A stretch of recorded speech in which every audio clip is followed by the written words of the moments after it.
ஆண்டவருடைய பரிசுத்த நாமம் மகிமைப்படுவதாக. நம்முடைய கிறிஸ்தவ வாழ்க்கையிலே நமக்கு இருக்கிற மேன்மை என்ன என்று நம்ம புரிய வேண்டும். ஒரு ஆமேன் சொல்லுங்க. அல்லேலூயா. நம்ம கிறிஸ்தவர்கள் அப்படின்னு மற்றவர்களால் அறியப்படுகிறோம். வாரம் வாரம் வந்து கர்த்தரை நம்ம ஆராதிக்கிறோம், இயேசுவை நேசிக்கிறோம். யாரெல்லாம் இயேசப்பாவை நேசிக்கிறீங்கிற அல்லேலூயா சொல்லுங்க. எல்லாரும் ஆண்டவரை நேசிக்கிறோம், நேசிக்காமல் யாரும் இல்லை. எல்லாருக்கும் இயேசுவை பிடிக்கும். ஏன்? ஆண்டவரை சொந்த இரட்சகராக ஏற்றுக்கொள்ளாதவர்களுக்கு கூட இயேசுவை பிடிக்கும். அல்லேலூயா. ஏன்னா இயேசுடைய உபதேசங்கள், அவருடைய டீச்சிங்ஸ் எல்லாம் கேட்குறவங்க, வாசிக்கிறவங்க சொல்லுவாங்க, அவங்க ஒருவேளை ஆண்டவரை ஏற்றுக்கொள்ளாட்டா கூட இயேசு நல்லவருங்க, இயேசு எப்படிங்க, அவர் நல்லவருங்க, சில கிறிஸ்தவங்க தாங்க ஆனால் இயேசு நல்லவருங்க அப்படின்றவாங்க. அல்லேலூயா. அப்போ இயேசு ரொம்ப நல்லவர். அல்லேலூயா. ரொம்ப நல்லவர். ஆனால் அவர் நல்லவர் என்பதை நம்முடைய ஜீவியத்தின் மூலமாக நம்ம காட்டணும். ஆமாவா இல்லையா? அல்லேலூயா. நம்முடைய ஜீவியத்தின் மூலமாக நம்ம என்ன செய்யணும்? காண்பிக்கணும். ஒரு பாஸ்டர் ஒரு கிராமத்தில் போய் பிரசங்கம் பண்ணாராம். பிரசங்கம் பண்ணும்போது ஏசு நல்லவர், ஏசு நல்லவர், ஏசு நல்லவர்னு சத்தம் போட்டு இருப்பாராம். சத்தம் போட்டு போயிட்டாராம். அடுத்த நாள் வந்து ஏசு நல்லவர், ஏசு நல்லவர்னு. அப்போ அங்கேருந்து ஒரு ஹிந்து மனுஷன் வந்தாராம். வந்து கேட்டாராம், 2 நாளாக ஏசு நல்லவர், ஏசு நல்லவர்னு சத்தம் போட்டிருக்கீங்களே, இங்கே யாராவது ஏசு கெட்டவர்னு சொன்னாங்களா? ஏன் கத்துறீரு அப்படின்னு கேட்டாங்க. அப்போ நான் என்ன சொல்கிறேன்னா, அதுக்கப்புறம் அவர் ஆண்டவரை பற்றி சொன்னார்னா எங்களேன், நான் என்ன சொல்கிறேன்னா, எல்லாருக்கும் தெரியும் ஏசு நல்லவர்னு. அல்லேலூயா. என்ன சபைக்குள்ளே வரல, என்ன ஆண்டவரை ஏற்றுக்கொள்ள, அவ்வளோதானே தவிர அவர் வந்து ஒரு கண்ணத்தில் அடித்தா மறு கண்ணத்தை காட்ட சொன்னாருங்க அப்படின்லாம் சொல்லுவாங்க. ஆனால் ஆண்டவர் ஆராதிக்கிற சபைக்குள்ளே வருகிற நம்ம, ஆண்டவர் ஆராதிக்கிற நம்ம, இந்த கிறிஸ்தவ உறவில் இருக்கிற மேன்மை என்னன்னு நமக்கு தெரியணும். புரியுதா? இந்த கிறிஸ்தவ உறவில், அதாவது ஏசப்பாவோடு உள்ள இந்த ஐக்கியத்தில், அப்போ கிறிஸ்தவம் அப்படின்னு சொல்கிறது அது ஒரு மதம் இல்லை. நம்ம எப்பவும் சொல்கிறது போல் அது ஒரு மார்க்கம், அது ஒரு உறவு, அது ஒரு ரிலேஷன்ஷிப். எப்படி ஒரு அப்பா அம்மா, ஒரு பிள்ளை தகப்பன், இல்லை ஒரு கணவன் மனைவி, அது ஒரு உறவாக இருக்குதோ, அந்த மாதிரி இது ஒரு உறவு, இது ஒரு மதம் கிடையாது.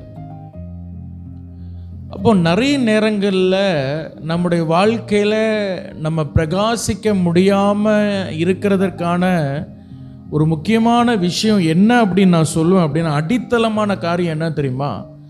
இந்த கிறிஸ்தவ உறவில் இருக்கிற மேன்மை என்னன்னு நிறைய நேரங்கள் நமக்கு புரியாமல் இருக்குமோ அப்படின்னு நான் யோசிக்கிறேன். ஹல்லேலூயா. இந்த உலகம் எங்கிலும், மொத்த உலகத்திலையும் 4000க்கு அதிகமான மதங்கள் இருக்கு. ஹோல் வேர்ல்டில். நம்ப முடியுதா? 4000க்கும் அதிகமான மதங்கள் வந்து முழு உலகத்திலையும் இருக்கு. இதில் வந்து இந்த கிறிஸ்தவம் மற்றவங்க சொல்கிற மாதிரி, வெளியிருந்து பார்க்குற மாதிரி மதம்னே நம்ம வச்சுப்போமே.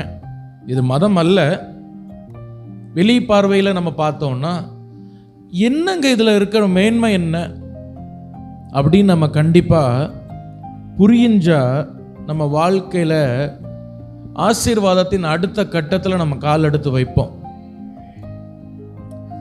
நிறைய நேரங்களில் பிசாசு நம்மளை வந்து கட்டி வைக்கிறதும், இல்லை பின்னாடி பிடிச்சி இழுக்கிறதும், நம்ம வாழ்க்கையில் நம்ம முன்னேற முடியாமல் நம்ம ஆசீர்வாதத்தை தடை பண்ணுறதுக்குமான காரணம் என்னன்னா, நமக்கு நம்மளுடைய மேன்மை புரியல.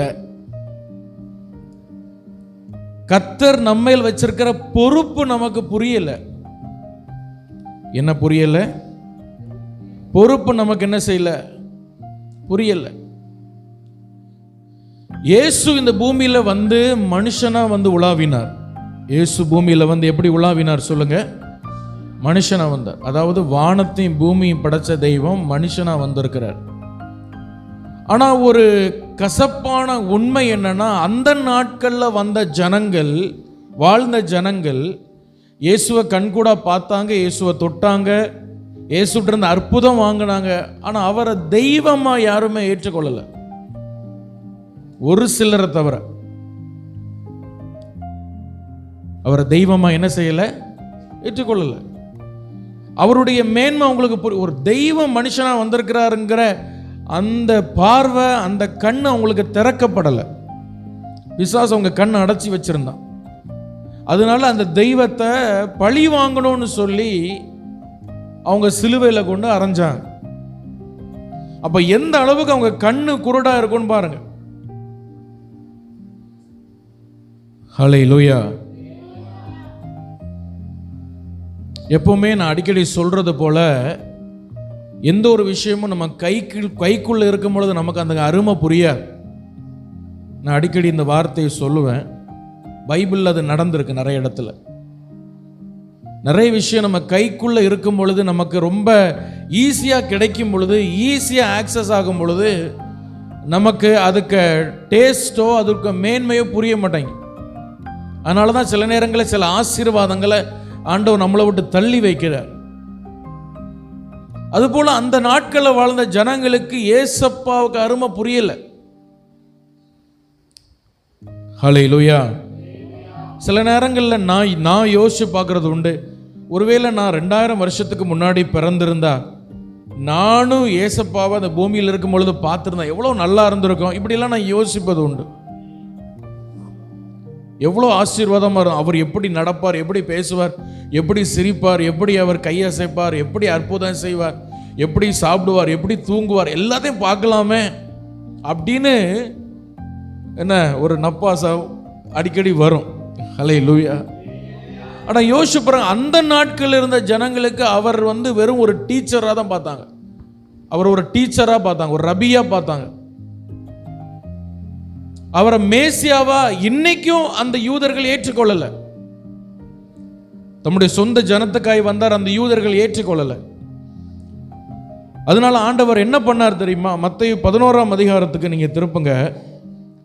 23ஆம் வசனம் 24ஆம் வசனத்துல நீங்க பார்க்கும் பொழுது அங்க பயங்கரமான ஒரு வார்த்தை ஆண்டவர் சொல்றதை நம்ம வாசிக்கிறோம். இதை பேஸா வச்சு நம்ம சில வார்த்தைகளை நம்ம காரியங்களை தியானிக்க போறோம்.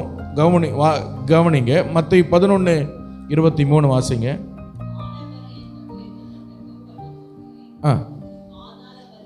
வான பரியந்தம் உயர்த்தப்பட்ட கப்பர்நகுமே, நீ பாதாள பரியந்தம் தள்ளப்பட்டு போவாய்.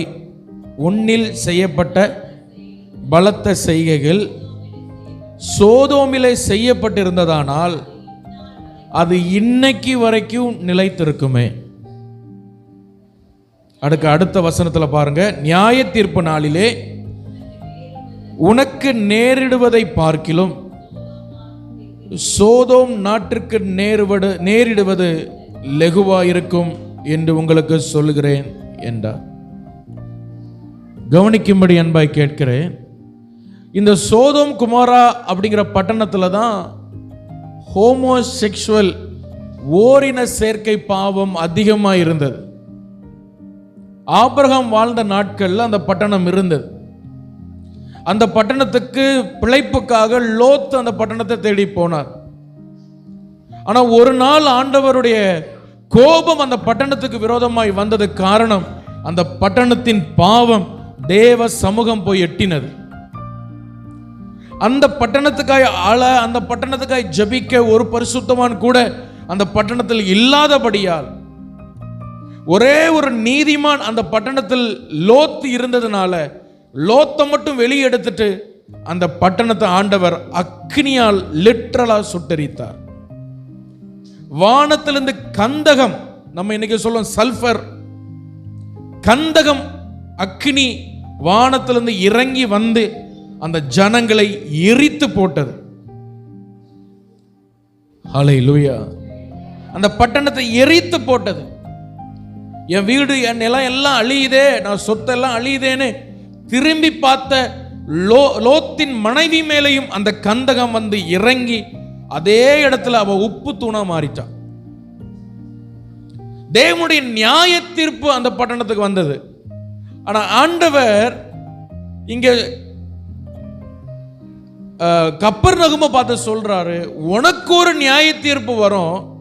அந்த நியாய தீர்ப்பு எப்படி இருக்கும்னா, சோதோம் குமாரா பட்டணம் நியாய தீர்ப்பு உனக்கு லகுவா இருக்கும்னு சொல்ற மாதிரி, சோதோம் குமாரால ஆண்டவர் வைத்த அந்த நியாய தீர்ப்புல ஒண்ணுமே இல்லை அப்படின்னு சொல்ற மாதிரி ஒரு நியாய தீர்ப்பு கப்பர்நகூமே உனக்கு வரும். ஏன்னா நீ வானம் பரியந்தம் என்னால் உயர்த்தப்பட்டாய். ஹல்லேலூயா. நீ எதுவரை உயர்த்தப்பட்டாய்? நாம் ஒரு நாள் பாவத்தில் கடந்தோம், நாம் ஒரு நாள் இருளுக்குள்ள கடந்தோம்.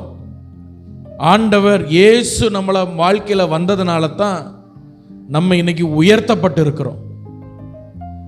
நம்மளை இன்னைக்கு 4 பேர் மதிக்கிறாங்கன்னா இயேசு நம்ம வாழ்க்கையில வந்ததுனால தான். ஹல்லேலூயா. இந்த கப்பர்நகூம் பட்டணம் பைபிள் சொல்லுது, ஏசாயா 9ஆம் அதிகாரத்தில் இந்த பட்டணத்தை குறித்து போடப்பட்டிருக்கிறது, இந்த பட்டணத்தில் உள்ளவர்கள் இருளிலே நடந்தார்கள். இந்த பட்டணத்தில் உள்ளவர்கள் இருளிலே நடந்தார்கள். மத்தேயு 4:15 சொல்கிறது, இந்த பட்டணத்துக்கு இயேசு வரும் முன்னே அந்த பட்டணத்தில் இருக்கிறவர்கள் சாதாரண இருள் அல்ல, மரண இருளில் நடந்தார்கள். என்ன இருளில் நடந்தாங்க? மரண இருளில் அந்த ஜனங்கள் இருந்தாங்க. ஆனா இயேசு அந்த பட்டணத்துக்குள் வந்தார். ஹல்லேலூயா. இயேசு பிறந்தது எந்த பட்டணம், எந்த சிட்டி சொல்லுங்க? தெரியாதா? இயேசு எங்க பிறந்தார்? பெத்லகேம்ல பிறந்தார். இயேசு எங்க வளர்ந்தார்? நாசரேத்தில் வளர்ந்தார். இயேசு எங்க வளர்ந்தார்? நாசரேத்தில் வளர்ந்தார். ஒன்று அவர் பெத்லகேம்ல இருந்திருக்கணும், இல்லை நாசரேத்தில் இருந்திருக்கணும். ஒன்று பெத்லகேம்ல இருந்திருக்கணும், இல்லை நாசரேத்தில் இருந்து. அவர் நாசரேத்தில் வளர்ந்ததுனால நஸ்ரேனாகி இயேசு அப்படின்னு அழைக்கப்பட்டார். ஆனா ஏசப்பா இந்த 2 பட்டணத்தையும் விட்டார். ஏன்னா நாசரேத்தில் உள்ளவங்க இயேசுவை ஏற்றுக்கொள்ளல, கல் எடுத்து எரியவும் அவரை தள்ளி விட்டு கொல்லவும் முயற்சி பண்ணாங்க. அதனால ஏசப்பா நாசரேத்தை விட்டு இந்த கப்பர்நகூமுக்கு தேடி வந்தார். ஏசாயா 9ஆம் அதிகாரம் முதல் 2 வசனத்தின் தீர்க்க தரிசனத்தை நிறைவேற்ற. ஒரு ஆமேன் சொல்லுங்க. ஏசாயா 9ஆம் அதிகாரம் முதல் 2 வசனத்தை வாசிங்க, ஏன்னா சில பேருக்கு அது தெரியல. வாசிங்க. ஆகிலும் செபுலோன் நாட்டையும் நப்தலி நாட்டையும் இருந்தது போல அது இருண்டிருப்பதில்லை. ஏனென்றால் அது கடற்கரை அருகிலும்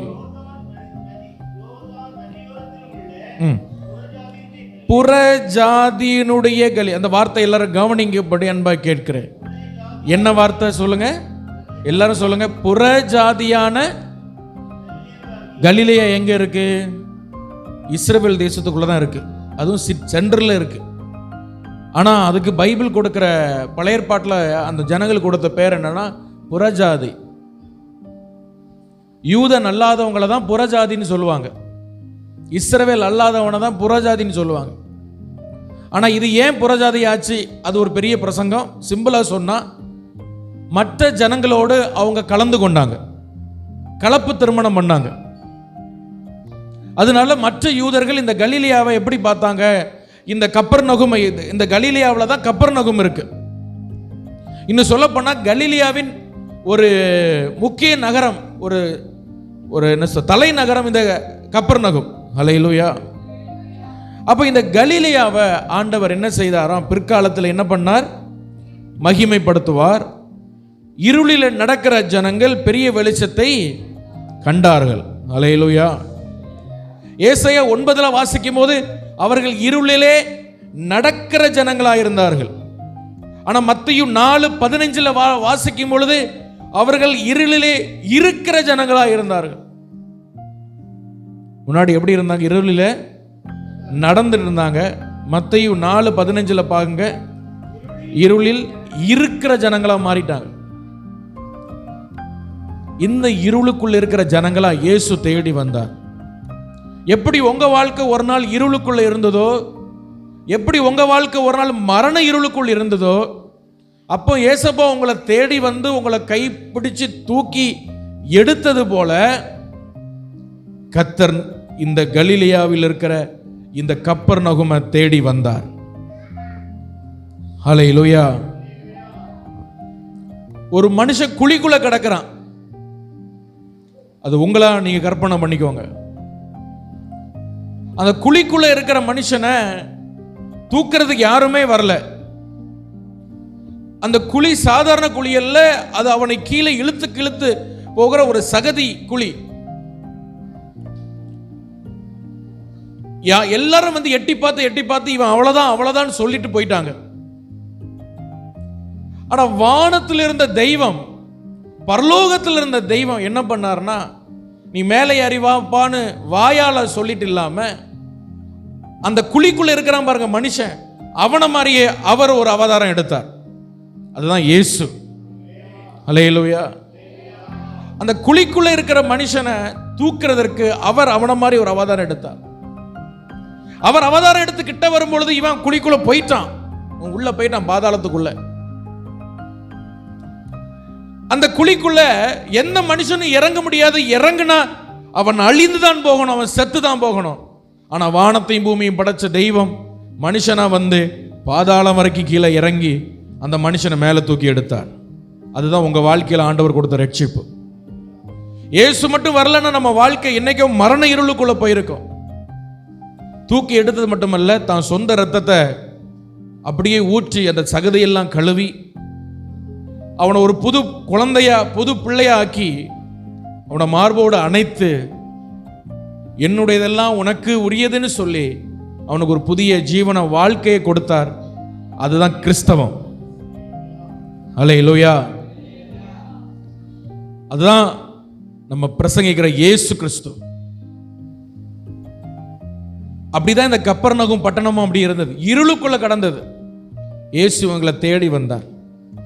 ஹல்லேலூயா. உங்களுக்கு ஒரு விஷயம் தெரியுமா? இயேசுடைய அதிகமான பிரசங்கத்தையும் இயேசுடைய அதிகமான அற்புதத்தையும் ஊழியத்தையும் பெற்ற ஒரு பட்டணம் இந்த கப்பர்நகூம் பட்டணம். திரும்ப சொல்றேன், இயேசுடைய அதிகமான பிரசங்கத்தையும் இயேசுவனுடைய அதிகமான அற்புதத்தையும் ஊழியத்தையும் பெற்ற ஒரு பட்டணம் இதான்.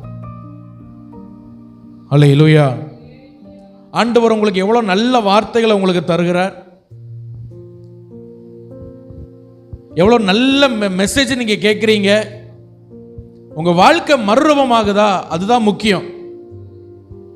நல்ல மெசேஜ் அப்படிங்கிறது முக்கியம் கிடையாது. ஹல்லேலூயா. இந்த கப்பர்நகூம் மக்கள் இந்த உலகத்திலேயே யாருக்கும் கிடைக்காத ஒரு பாக்கியத்தை அவங்க பெற்றாங்க. என்ன தெரியுமா? தெய்வமே அவங்களுக்கு பிரசங்கியாரா மாறினார். ஹல்லேலூயா.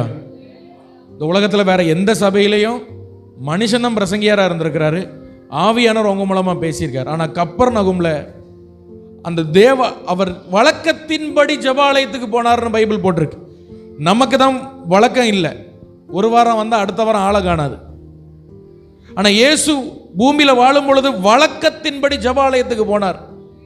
அவர் போகும் பொழுதும் அவருக்கு பிரசங்கத்துக்கு வாய்ப்பு கொடுத்தாங்க. அந்த கப்பர்நகூம் பட்டணம் தெய்வ அவங்களோடு பிரசங்கியார பெற்ற பட்டணம். யாரு பிரசங்கியார பெற்ற பட்டணம்? தெய்வம். மத்தேயு 9ஆம் அதிகாரம் 1 வசனம் சொல்லுது, இயேசு தம்முடைய பட்டணத்துக்கு வந்தார். அதுக்கு முந்தின அதிகாரத்தில் இயேசு கெனரேசர் என்ற ஒரு பட்டணத்துக்கு போயிட்டு திரும்ப வரும் பொழுது அது அவருடைய பட்டணம். அதாவது கப்பர்நகூம் அவருடைய சொந்த பட்டணம், ஓன் சிட்டியா மாத்தினார். கப்பர்நகூம் எப்படி மாத்தினார்? ஓன் சிட்டியா, சொந்த நகரமா மாற்றி அந்த பட்டணத்தை தன்னுடைய ஊழியத்தின் ஹெட் குவார்ட்டரா மாற்றி எங்க ஊழியத்துக்கு போனாலும் நைட்டு அந்த பட்டணத்துக்கு வருகிற மாதிரி அவர் ஒரு பிளான் பண்ணிடுவார். வேணா ஒரு வாரம் அப்படி போயிட்டு வருவார். ஆனா அவர் வந்து தங்குகிற இடம் இந்த கப்பர்நகூம் பட்டணம். ஹல்லேலூயா. ஏன்னா அது சென்டராக இருந்ததுனால நிறைய இடங்களுக்கு போவதற்கு வாய்ப்பு இருந்ததுனால அந்த பட்டணத்துக்கு நைட்டு வந்துடுவார், அங்கே தான் தங்குவார், அங்கே தான் சாப்பிடுவார், காலையில் எழுப்பி ஊழியத்துக்கு போவார். ஹல்லேலூயா. சார்ல்ஸ் ஸ்பர்ஜன் என்ற தேவனுடைய மனுஷர் சொல்கிறார், இந்த கப்பர்நகும் பட்டணத்தில் ஒரு ரெட்ஷிப்பின் ஆர்மி, ரெட்ஷிப்பின் ஒரு சுவிசேஷ அது என்ன ஆர்மி சேனை, ஒரு சுவிசேஷ சேனை அங்கே இருந்ததா. என்ன சேனை? இயேசுவும் 12 சீஷர்களும். ஹல்லேலூயா. இயேசுவும் 12 சீஷர்களும் ஆகிய சுவிசேஷ சேனையே எங்க தான் இருந்ததுன்னா கப்பர்நகும்ல தான் இருந்து. இயேசுவினுடைய 90% சீஷர்கள் கப்பர்நகும் பட்டணம், கலிலேயா பட்டணத்தில் உள்ளவங்க. அநேகர் கலிலேயா பட்டணத்தில் உள்ளவங்க. யாரை தவிர தெரியுமா? யூதாஸை தவிர. அதுல 4-5 பேர் பின் பாயிண்டா சொல்லணும்னா கப்பர்நகம்ல உள்ளவங்க. கலிலேயா ஒரு ஸ்டேட்டு, கப்பர்நகம் ஒரு சிட்டி, சரியா? இப்போ கலிலேயாவில் அந்த கப்பர்நகம்ல இருக்கிற சீஷர்கள் தான் இயேசுவோடு இருந்தாங்க. Praise the lord. ஹல்லேலூயா. எப்படி பாச சொல்றீங்க அப்படின்னா, அப்போஸ்தலர் 1 அதிகாரத்தில் நீங்க பார்க்கும் பொழுது இயேசு வானத்துக்கு பரமேறி போகும் பொழுது 2 தேவதூதர்கள் வந்து, யூதாஸ் அங்க இல்ல, 11 சீஷர்கள் மட்டும் நிக்கிறாங்க. அவங்கள பார்த்து சொல்றார், கலிலேயராகிய மனுஷரே எனக்கு கூப்பிடுறாங்க. ஹல்லேலூயா. யூதாஸை தவிர 11 பேரும் கலிலேயாவில் உள்ளவங்க. அதுல 4-5 பேர் குறிப்பா கப்பர்நகும் பட்டணத்தில் உள்ளவங்க. ஒரு ஆமேன் சொல்லுங்க. ஹல்லேலூயா. நான் கப்பர்நகும் சொல்லும்போது ஏதோ ஒரு பட்டணத்தை நினைக்க கூடாது, உங்களை அதுக்கு சம்பந்தப்படுத்தி பார்த்துக்கிட்டே இருக்கணும். Praise the lord. ஹல்லேலூயா. அப்ப இயேசுடைய அதிகமான பிரசங்கத்தையும் அற்புதத்தையும் நம்ம தான் பெற்றிருக்கிறோம். இயேசுடைய அதிகமான அன்பு நம்ம தான் பெற்றிருக்கிறோம். இயேசுடைய அழைப்பு நம்ம தான் பெற்றிருக்கிறோம். இன்னைக்கு அவருடைய சீஷர்களா நம்ம இருக்கிறோம். ஆமாவா இல்லையா? ஹல்லேலூயா. ஆனா அந்த பட்டணத்தில் உள்ளவங்க ஏசப்பாவை ஒரு நாளும் தாக்கல. நல்லா கவனிங்க. ஒரு அழகான ஒரு ஆராய்ச்சியில் சொல்றார், இயேசு ஒரு நாள் அவங்க என்ன பண்ணல, தாக்கல. ஒரு நாளும் இயேசுவை அடிச்சு அவங்க பட்டணத்தை விட்டு வெளியே போங்கன்னு சொல்லல. ஒரு நாளும் இயேசுவை பிடிச்சி சிலுவையில் அறைங்கன்னு அந்த பட்டணத்தில் உள்ளவங்க சொல்லல. ஆனா அந்த பட்டணத்தில் உள்ளவங்க என்ன பண்ணாங்க தெரியுமா? இயேசு பிரசங்கம் பண்ணா இந்த காதுல கேட்டு இந்த காதுல விட்டுட்டு போயிட்டே இருப்பாங்க. அதனால தான் அவங்களுக்கு நியாய தீர்ப்பு வந்தது. திரும்பவும் நான் சொல்றேன், ஒரு நாள் இயேசுவை நாசரேத்தில் உள்ளவங்கள மாதிரி அடிச்சது கிடையாது. ஒரு நாள் மற்ற யூதர்கள் மாதிரி பட்டணத்துக்கு வெளியே அடிச்சு பத்தினது கிடையாது. ஒரு நாள் மற்ற யூதர்கள் மாதிரி சிலுவையில் அறைங்க சத்தம் போட்டது கிடையாது. அவங்க செஞ்ச ஒன்னே ஒரு பெரிய தப்பு, பிரசங்கம் கேட்பாங்க, இந்த காதில் கேட்டு இந்த காதில் விட்டுட்டு இவனுக்கு வேற வேலை இல்லைன்னு போயிட்டே இருப்பாங்க. ஆண்டவர் சொன்னார், வானம் பரியந்தம் உயர்த்தப்பட்ட கப்பர்நகுமே, நீ பாதாள பரியந்தம் தாழ்த்தப்பட்டு போவாய். நீ வானம் பரியந்தம் நான் உன்னை உயர்த்தி உன்னை வச்சு அழகு பார்த்தேன். எல்லாரும் உன்னை புறஜாதி, அழுக்கு பிடிச்சவன், அசுத்தம் பிடிச்சவன், இவன் அப்படிப்பட்ட இப்படிப்பட்டவன் சொல்லும் பொழுது நான் உன்னை தேடி வந்து உன்னை உயர்த்தி வச்சு அழகு பார்த்தேன். இன்னைக்கு உன் வாழ்க்கை எப்படி இருக்குன்னு ஆண்டவர் நம்மளை பார்த்து கேட்கிறார். ஹல்லேலூயா. இந்த கப்பர்நகும் பட்டணத்தில் தேவ ராஜ்யமே வந்ததுங்க. என்ன வந்தது? தேவ ராஜ்யம் அவங்கள தேடி வந்தது. மத்தேயு 12:28 ஆண்டவர் சொல்கிறார், மத்தேயு 12:28, நான் தேவனுடைய ஆவியினால் பிசாசுகளை துரத்துகிறபடியால் தேவ ராஜ்யம் உங்களிடத்தில் வந்தது. ஹல்லேலூயா. அப்ப இந்த இடத்துல இருக்கிற ஒவ்வொருவரும் இந்த செய்தி கேட்கிற தூரத்திலும் சமீபத்திலும் செய்தி கேட்கிற உங்களுக்கு நான் சொல்றேன், அநேக பேர்கிட்ட தேவராஜ்யம் வரல, ஆனால் உங்களை தேடி தேவராஜ்யம் வந்தது. உங்களை தேடி தேவராஜ்யம் வந்தது. இயேசு இந்த கப்பர்நகுமுக்கு வரும் முன்பாக அந்த கப்பர்நகுமுல உள்ள பட்டணத்தில் உள்ளவங்க பிசாசு எப்படி ஓடும்னு அவங்க பார்த்தது கிடையாது. ஹல்லேலூயா. ஒரு நாள் இயேசு கப்பர்நகும் ஜெப ஆலயத்தில் பிரசங்கம் பண்ணி கொண்டிருக்கிறார். மார்க் 1 அதிகாரத்தில். அப்போ பிரசங்கத்தை கேட்டுக்கொண்டிருக்கும் பொழுது அந்த பிரசங்கத்துக்கு நடுவில் இருந்து ஒரு மனுஷன், அவனுக்கு பிசாசுப்படி, நசரேயனாகிய இயேசுவே, எங்களை காலம் வர்றதுக்கு முன்னாடி எங்களை அழிக்காவா வந்தீர்னு கத்துறான். மார்க் 1:21-27 வரை நீங்க வாசிக்கலாம், குறித்து வைத்துக் கொள்ளுங்கள். இயேசு சொன்னார், நீ பேசாம இவனை விட்டு வெளியே போ, அப்படின்னு கடிந்து அதட்டினார் பாருங்க. அந்த ஆவி அவனை கீழே தள்ளி அவன் ஓடிட்டு. பைபிள் சொல்கிறது அந்த பட்டணத்தில் உள்ளவங்க ஆச்சரியப்பட்டாங்களாம்.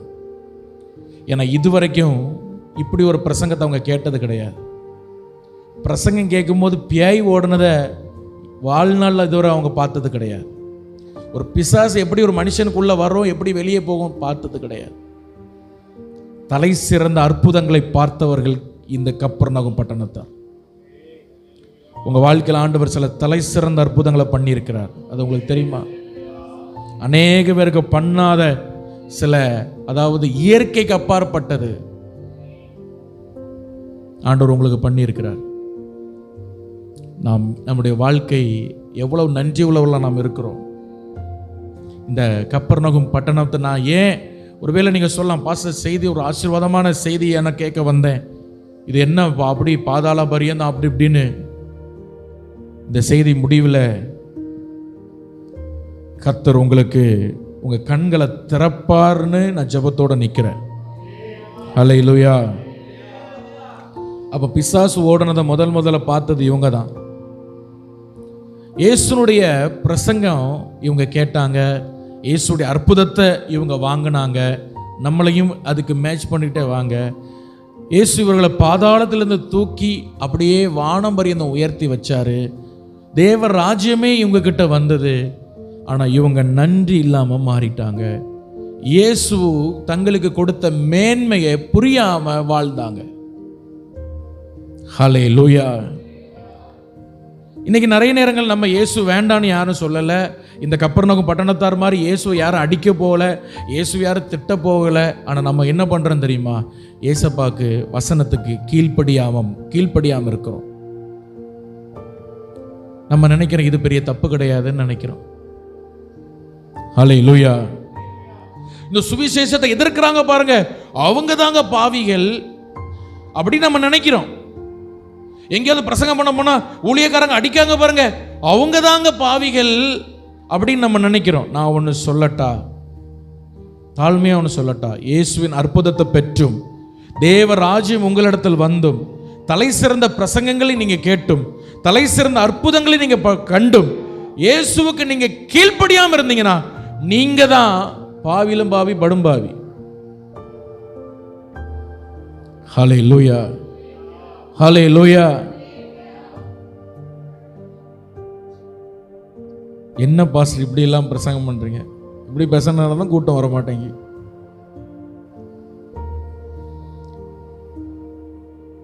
இயேசு நிறைய தலை சிறந்த பிரசங்கம் இந்த பட்டணத்துக்கு பேசினார்.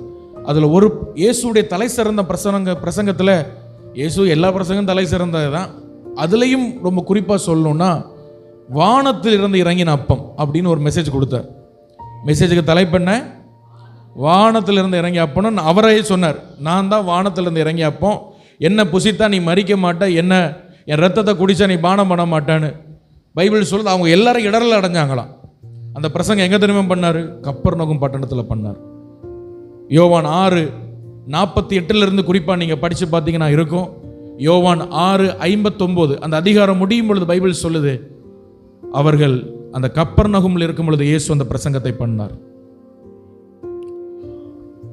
நாங்க இன்னைக்கு தலை சிறந்த பிரசங்கம் கேட்கிறோம் பாஸ்டர், வண்டர்ஃபுல் மெசேஜ் நாங்க கேட்கிறோம் பாஸ்டர். கேட்குறீங்க, நல்லதம்மா, ஆண்டவர் உங்க மேல எவ்வளவு கிருபை வச்சிருக்கிறார். ஆனா முடிவு என்னமா இருக்கிறது, அதுதான் முக்கியம். ஹல்லேலூயா.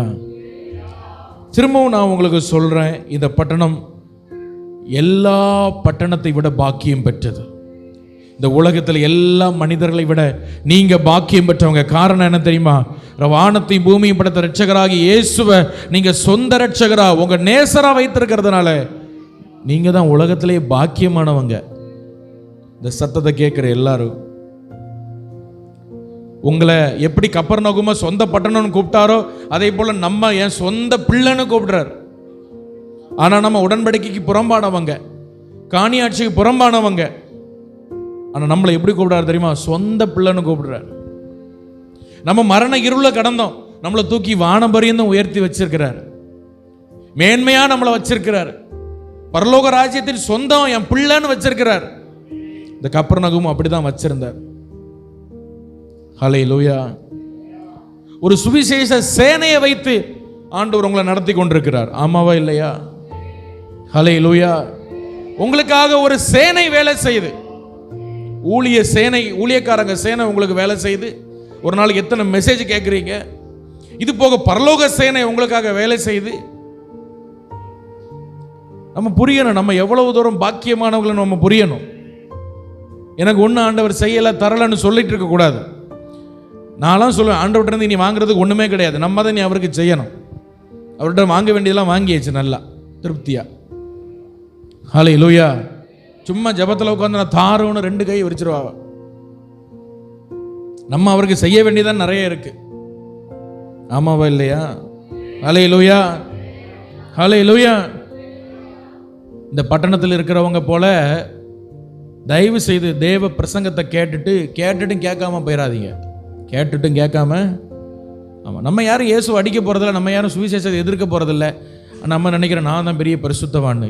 ஒரு வசனத்துக்கு ஒரு மனுஷன் கீழ்ப்படியாட்டாலே கர்த்தர் சொல்கிறாரு அவன் பெரிய பாவின்னு மாதிரி பைபிள் சொல்கிறேன். நான் சொல்லலை, பைபிள் சொல்லி நீ படிச்சு பாரு. ஹல்லேலூயா. தலை சிறந்த அற்புதங்களை நம்ம பார்த்துருக்கோம். நான் நிறைய நேரங்கள் ஆண்டவர் நமக்கு ஒன்றும் செய்யலைன்னு நம்ம சொல்கிறோம். இந்த கப்பர்நகமில் உள்ளவங்கள மாதிரி தலை சிறந்த அற்புதங்களை நம்ம பார்த்துருக்கோம். தலை சிறந்த பிரசங்கமும் நம்ம கேட்டாச்சு. ஆனால் ஒரு விஷயம் ஆண்டவர் சொன்னார். ஆண்டவர் நம்மகிட்ட எதிர்பார்க்கிறார், நம்முடைய வாழ்க்கை எவ்வளவு மறுரூபமாகிறது. ஹல்லேலூயா. எத்தனை வருஷமா நீ மெசேஜ் கேட்குறீங்க, எத்தனை வருஷமா செய்தி கேட்குறீங்க, எத்தனை வருஷம் சர்ச்சுக்கு வரீங்க, கணக்கு போடுங்க. உங்கள் வாழ்க்கை எவ்வளோ மறுரூபமாக இருக்கு. உங்கள் வாழ்க்கை எவ்வளோ தூரம் ஆண்டவருக்கு எவ்வளோ பிரயோஜனமாக நீங்கள் இருக்கிறீங்க தேவ ராஜ்யத்துக்கு. ஹல்லேலூயா. நம்முடைய வீட்டை தாண்டி நமக்கு ஜெபமே போக மாட்டேங்க. நம்முடைய வீட்டை தாண்டி நமக்கு ஜெபமே அப்படின்னா நம்ம ஒரு நாள் நமக்கு மட்டும் தான் ஜெபம் பண்ணுறோமே தவிர அடுத்தவங்களுக்காக ஜெபம் பண்ணுறதே கிடையாது. ஆனால் ரட்சிக்கப்பட்டு 15 வருஷம் ஆச்சு. இன்னும் எனக்கு தாரும், என் கடன் பாரம் மாறணும், என் பிள்ளைக்கு கல்யாணம் நடக்கணும், இதுதான் நமக்கு ஜெபமாக இருக்கு. நம்முடைய வாழ்க்கை ஏன் மறுரூபமாகலை தெரியுமா? இந்த கிறிஸ்தவ வாழ்க்கையின், கிறிஸ்தவ உறவின் வாழ்க்கைன்னு சொல்றது உறவின் மேன்மை நம்ம புரியலை. அதான் உண்மை. கிறிஸ்தவ உறவின் மேன்மை நமக்கு என்ன செய்யலைனோ புரியலை. இது புரியணும், இது புரியணும். ஹல்லேலூயா. அதனால பைபிள்ல ஒரு வசனம் இருக்கு, என்ன தெரியுமா? என்னை ரொம்ப பயமுடுத்துற ஒரு வசனம் இருக்கு. எவனிடத்தில் அதிகமாய் கொடுக்கப்பட்டதோ அவனிடத்தில் அதிகமாக கேட்கப்படும். ஹல்லேலூயா. யார்கிட்ட நிறைய கொடுக்குறாரோ அவங்கள்ட்ட நிறைய என்ன செய்வார்? கேட்பார். நம்மகிட்ட கேட்பார். நியாய தீர்ப்பு நாளில் நம்மளை பார்த்து கேட்பார். ஹல்லேலூயா. நியாய தீர்ப்பு நாளில் நம்மளை பார்த்து என்ன செய்வார்? கேட்பார். சரி, கவனிங்க.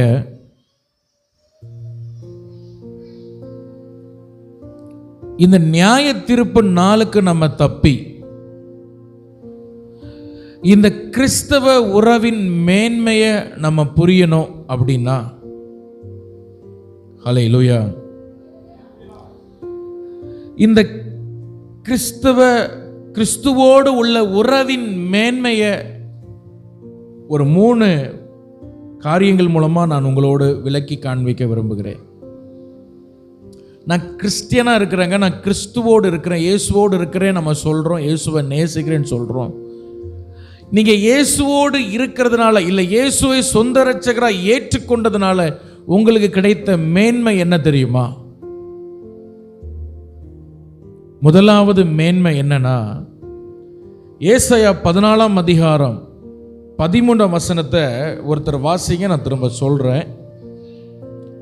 ஏசாயா 14ஆம் அதிகாரம் அதுல 13ஆம் வசனம்.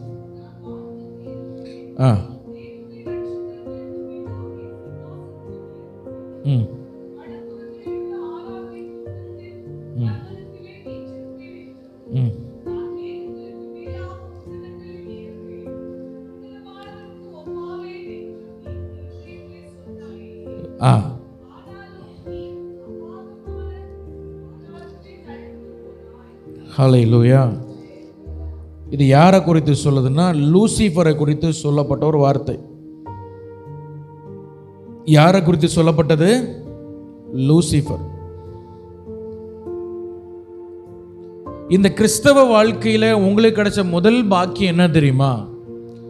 பிசாசுக்கு கிடைக்க வேண்டிய இல்லைன்னா கிடைக்காத ஒரு ஸ்தானத்தை ஆண்டவர் உங்களுக்கு தந்திருக்கிறார். எப்படி அப்படின்னா, நல்லா கவனிங்க. ஆதியில ஆண்டவர் பூமியில மனுஷனை சிருஷ்டிக்கு முன்பாக தூதர்களை சிருஷ்டித்தார். இந்த தூதர்கள்ல பிரதானமானவன் இந்த லூசிஃபர். தூதர்கள்ல ஒரு பெரிய தூதனா இருந்தவன் இந்த லூசிஃபர். இன்னும் சொல்ல போனா ஆண்டவருக்கு அடுத்த ஸ்டெப்ல இருந்தது மாதிரி இருந்த ஒரு மனுஷன் இந்த லூசிஃபர், இந்த பிசாசு. இவன் ஒரு தூதனா இருந்தான். இவன் யாரா இருந்தான்? தூதனா. ஆனா இவனுக்கு ஒரு ஆசை. என்ன ஆசை தெரியுமா? நான் வானத்துக்கு ஏறி, ஏசாயா 14:14 சொல்லுது, நான் உன்னதமானவருக்கு ஒப்பாவேன் அப்படின்னு அவனுக்கு ஒரு ஆசை. யாருக்கு ஒப்பாகணும்? உன்னதமானவருக்கு சமமா நான் உட்காரணுங்க. தேவனுக்கு சமமா நான் உட்காரணும். என் சீட்டு அவர் பக்கத்துல நான் போட்டு நான் உட்காரணும்னு அவனுக்கு ஒரு ஆசை வந்தது. ஆண்டவர் என்ன பண்ணார் தெரியுமா? இவன் அப்படியே பிடிச்சி, இவனுடைய கூட்டத்தை இவனையும் பிடிச்சி பாதாளத்தில் தள்ளி போட்டார். ஹல்லேலூயா. ஆனா மண்ணினால உருவாக்கப்பட்ட ஒரு மனுஷன், அவனை ஆண்டவர் ரட்சித்து அவனை தன்னுடைய இரத்தத்தால கழுவி, வெளிப்படுத்தல் 3:21 பைபிள் சொல்லுது, என்னோடு கூட சிங்காசனத்தில் ஜெயம் கொள்கிறவனை நான் உட்கார வைப்பேன் சொல்றேன். ஒரு ஆமேன் சொல்லுங்களேன். ஹல்லேலூயா. ஏங்க, இந்த ஸ்தானத்தை தான் அவனை எதிர்பார்த்தான். இந்த சீட்டை தான் அவனும் எதிர்பார்த்தான். ஆனா அவனுக்கு கொடுக்காம அவனை, அந்த ஒரு ஆசை வந்தவன அவனை பிடிச்சி கீழே தள்ளி போட்டுட்டு, ஹல்லேலூயா, இந்த லூசிஃபரை நம்மளை மண்ணுனால உருவாக்குனார். நம்மளை எப்படி உருவாக்குனாரு? மண்ணுனால உருவாக்கு. இவனை எப்படி தெரியுமா உருவாக்குனார்?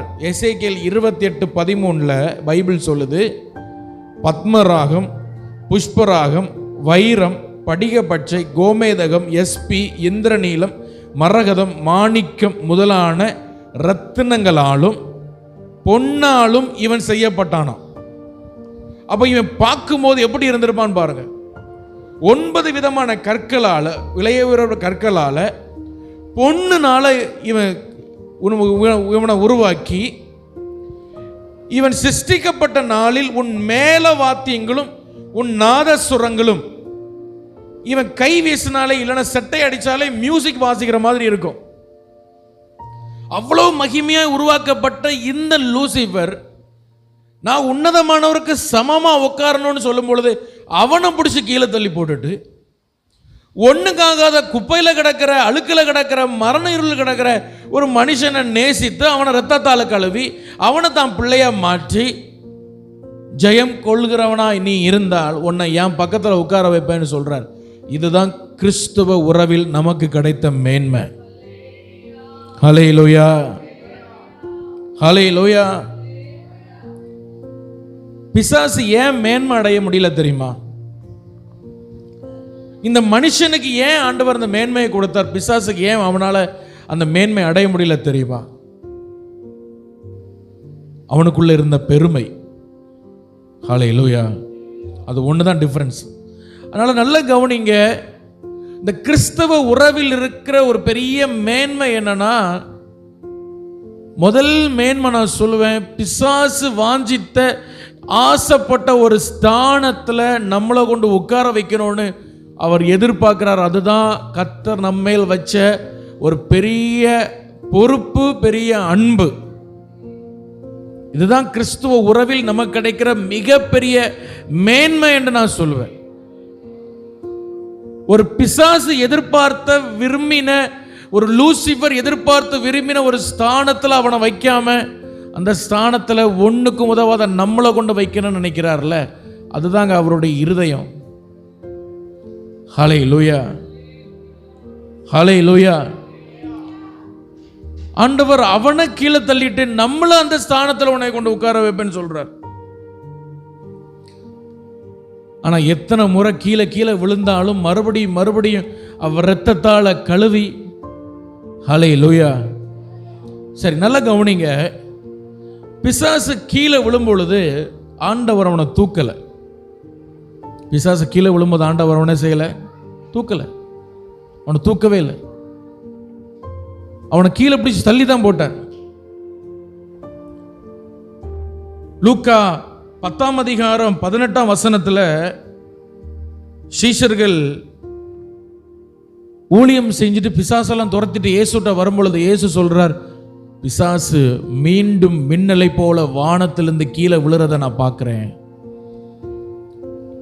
ஹல்லேலூயா. பிசாச தைரியமா எதிர்க்கிற ஒரு கூட்டம் இந்த கிறிஸ்தவ கூட்டம் மட்டும்தான். வேற எந்த மார்க்கமும் பிசாசை எதிர்க்காது. நீங்க பார்த்திருக்கீங்களா? ஏன் பிசாசு கிறிஸ்தவங்களுக்கு விரோதமா, தேவ பிள்ளைகளுக்கு விரோதமா மட்டும் போராடுறானா, அவனை உண்மையா எதிர்த்து துரத்துற ஒரு கூட்டம் இந்த கிறிஸ்தவ மார்க்கம் தான். எங்கெல்லாம் தேவனுடைய ராஜ்யம் கெட்டப்படுதோ, எங்கெல்லாம் ஆராதனை நடக்குதோ, எங்கெல்லாம் கர்த்தருடைய கிரியை நடக்குதோ, அங்கெல்லாம் பிசாசின் கூட்டம் கொஞ்சம் கொஞ்சமா மின்னலை போல வானத்திலிருந்து விழுந்து கொண்டே இருக்கிறது. 9 விதமான விலையேறப்பெற்ற கற்களால் சிருஷ்டிக்கப்பட்டு பொன்னால் உருவாக்கப்பட்ட ஒரு லூசிபருடைய சேனை கொஞ்சம் கொஞ்சமா விழுது. இந்த மண்ணான மனுஷனை வச்சு ஆண்டவர் அதை செய்கிறார். அதுதான் கிறிஸ்தவத்தில் ஆண்டவர் கொடுத்த ஒரு கிறிஸ்தவ பிள்ளைக்கு, ஒரு தேவ பிள்ளைக்கு ஆண்டவர் கொடுத்த ஒரு மேன்மை. ஹல்லேலூயா. அப்போ ஒரு சாதாரண ஒரு மனுஷன், ஒரு அற்பமான ஒரு மனுஷன் பொண்ணுனால உருவாக்கப்பட்ட ஒரு சேனையை கீழே தள்ளி விடுறான்.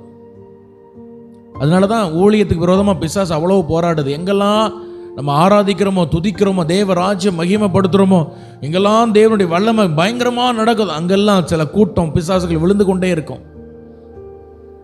ஹல்லேலூயா. இந்த கூட்டம் மொத்தமா எப்போ விழுவுனா, வெளிப்படுத்தல் 12:9 இயேசுடைய வருகைக்கு பின்பாக அந்த பழைய பாம்பாகிய வலு சர்ப்பம் கீழே தள்ளப்படும். ஹல்லேலூயா. தள்ளப்பட்டு 1000 வருஷம் சிறை வைக்கப்படும். 1000 வருஷம் பிசாசு கூட்டம் சிறை வைக்கப்படும். அந்த 1000 வருஷம் இயேசு இந்த பூமியை ஆளுகை செய்வார். அதுக்கு பிறகு வெளிப்படுத்தல் 20:10 சாத்தானுடைய முடிவு எழுதப்பட்டிருக்கிறது. ஹல்லேலூயா. பிசாசு ரொம்ப அதிகமாக உங்க வாழ்க்கைக்கு விரோதமா போராடுனா அவனை பார்த்து சொல்லுங்க, ஏய், வெளிப்படுத்தல் 20:10 தான் உன் முடிவு. ரொம்ப வாலாட்டாத.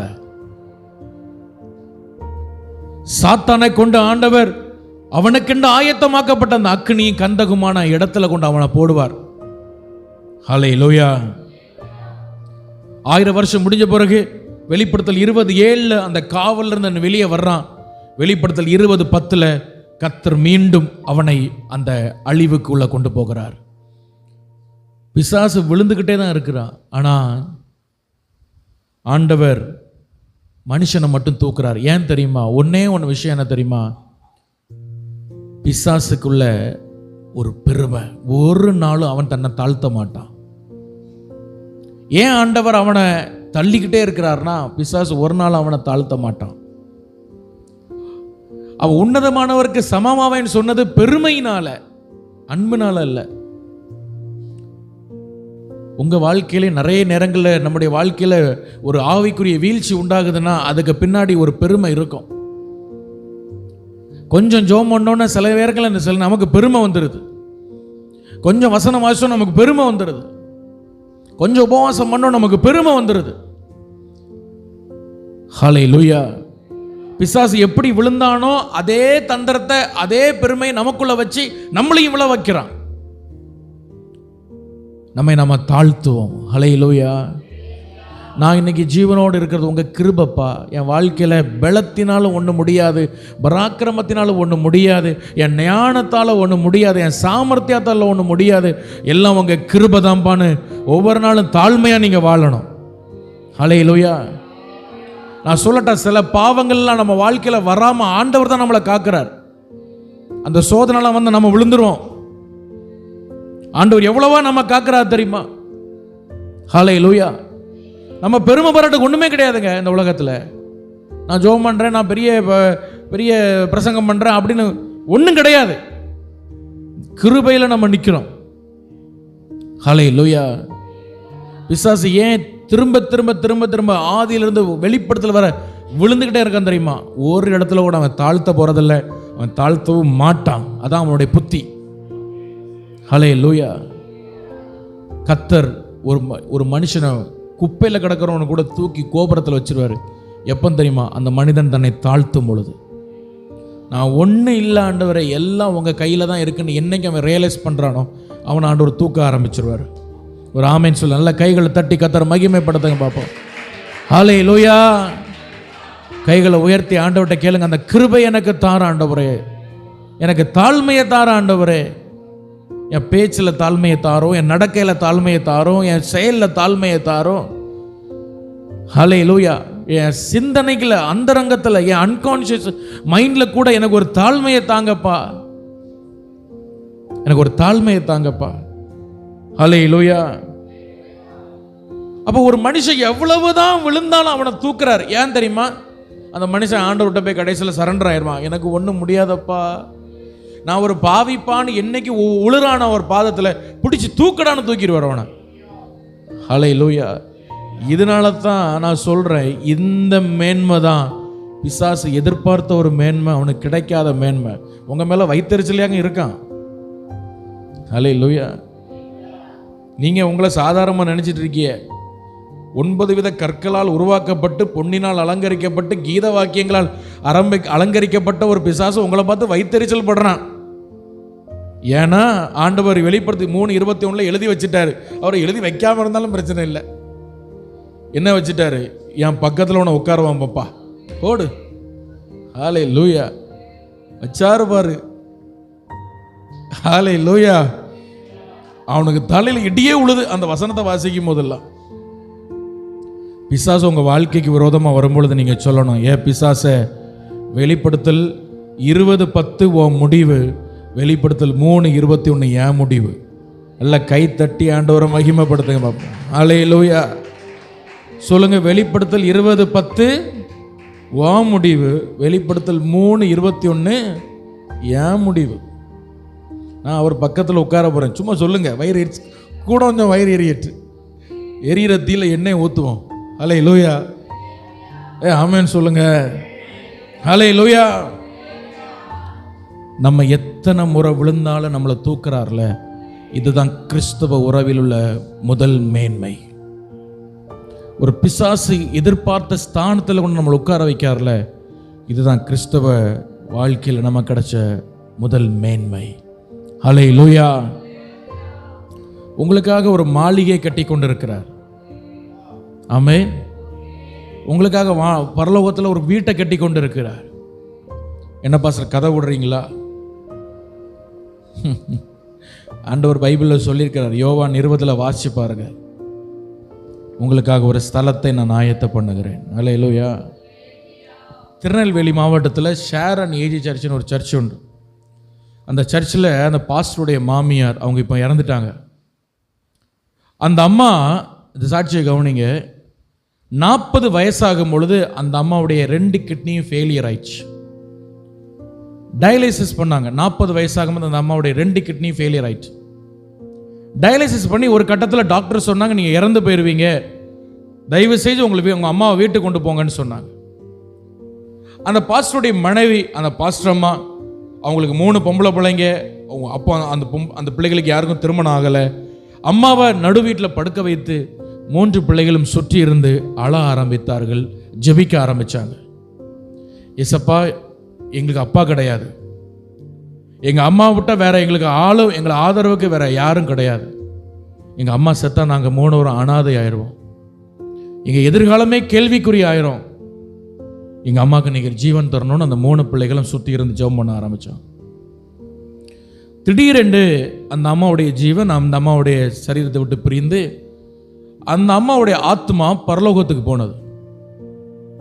பரலோகத்துக்கு போனால் அங்கே ஒரே சந்தோஷம், ஒரே மகிழ்ச்சி, ஒரே ஆரவாரம், ஒரே கீதவாத்திய சத்தங்கள், எங்கே பார்த்தாலும் தூதர்கள் ஆராதிக்கிற சத்தம், எங்கே பார்த்தாலும் பயங்கரமான அழகழகான பூக்கள்.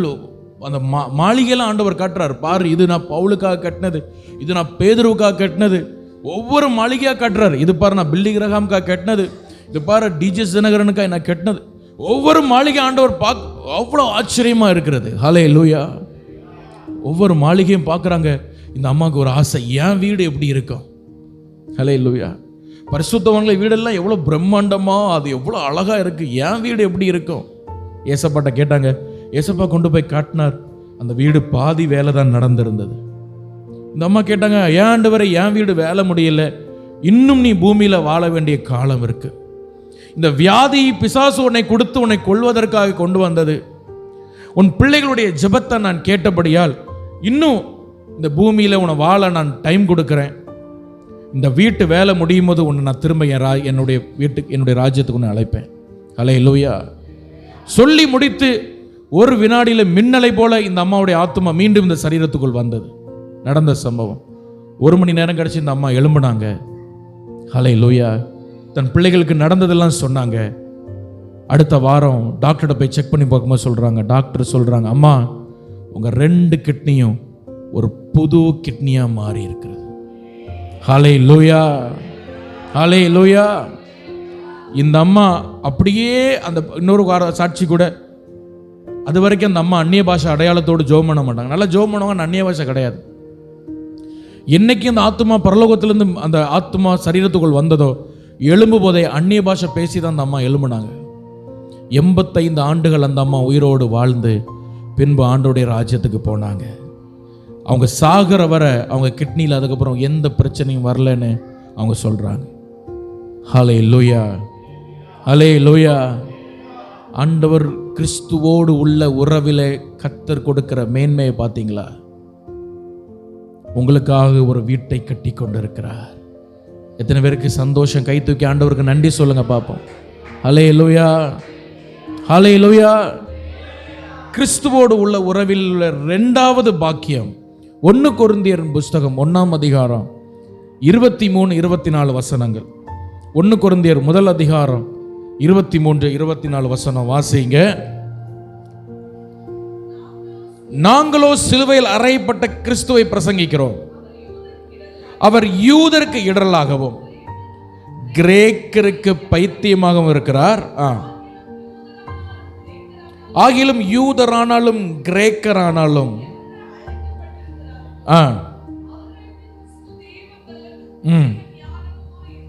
ஹல்லேலூயா. 2வது பாக்கியம் என்ன தெரியுமா? நிறைய பணக்காரங்க, படித்தவங்க, நிறைய வசதி படைத்தவங்க, இவர்களுக்கெல்லாம் வெளிப்படாத இயேசு நமக்கு வெளிப்பட்டிருக்கிறார். ஹல்லேலூயா சொல்லுங்களேன்.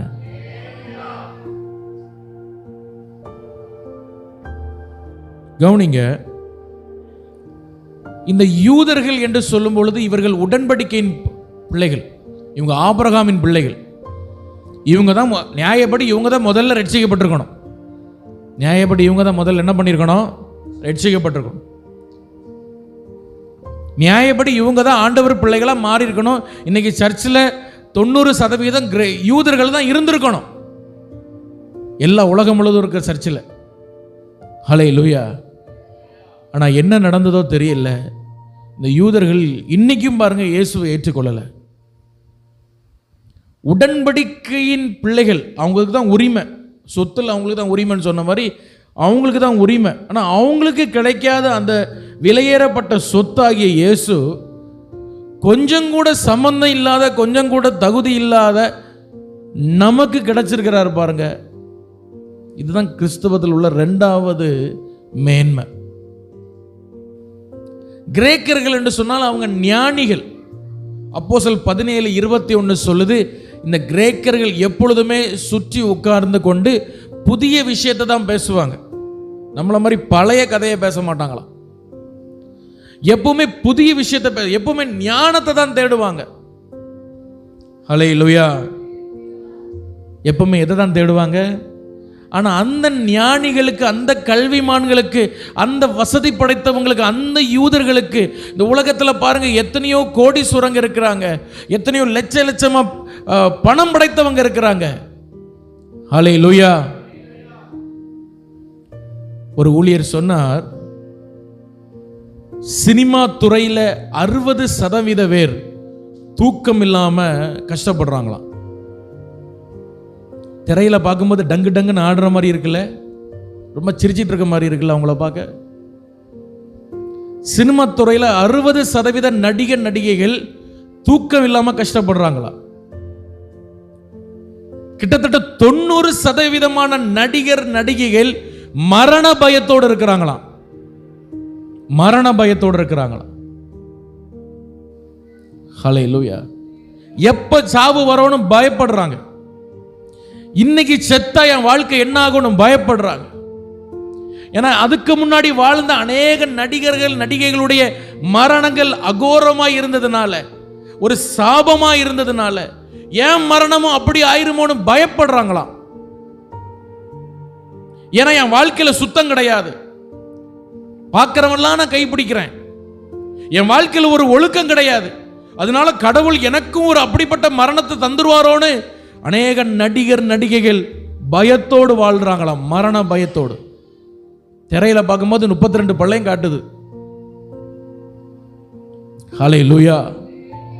இந்த உலகத்தில் எத்தனையோ பணம் படைத்தவர்கள், அழகானவர்கள், மேன்மையானவர்கள், படித்தவர்கள், கோடீஸ்வரர்கள், இவர்களெல்லாம் தேடி செல்லாத இயேசு, ஒன்றுக்கு உதவாத படிப்பறிவில்லாத நம்மை தேடி வந்தார்ல. இதுதான் இந்த கிறிஸ்தவ உறவில் இருக்கிற 2வது பெரிய மேன்மை.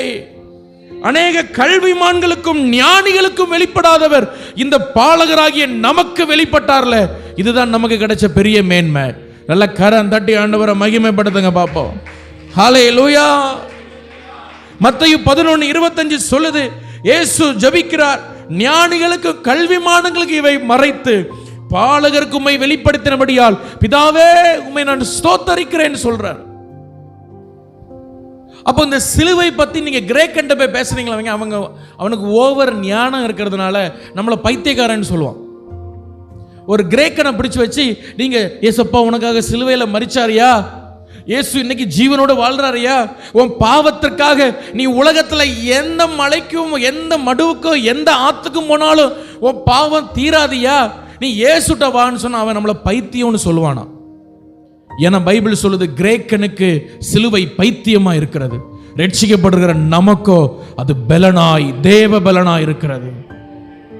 ஹல்லேலூயா. இந்த உலகத்துக்கு அநேக 4300 மதங்கள் இருந்த பொழுதும் இந்த உலகத்துல மனுஷனை தேடி வந்து அவனை ரட்சித்து பாதாளம் வரைக்கும் இறங்கி ஒரு மனுஷனை தூக்கி எடுக்கணும்னா அவர் இயேசு மாத்திரம்தான். மனுஷன் ரட்சிக்கப்பட வேற எந்த ஒரு நாமமும் இந்த பூமியில கட்டளையிடப்படவில்லை. ஹல்லேலூயா. 4300 மதங்கள் இருக்கிறது, எத்தனை கோடிக்கணக்கான தெய்வங்கள் இருக்கிறது.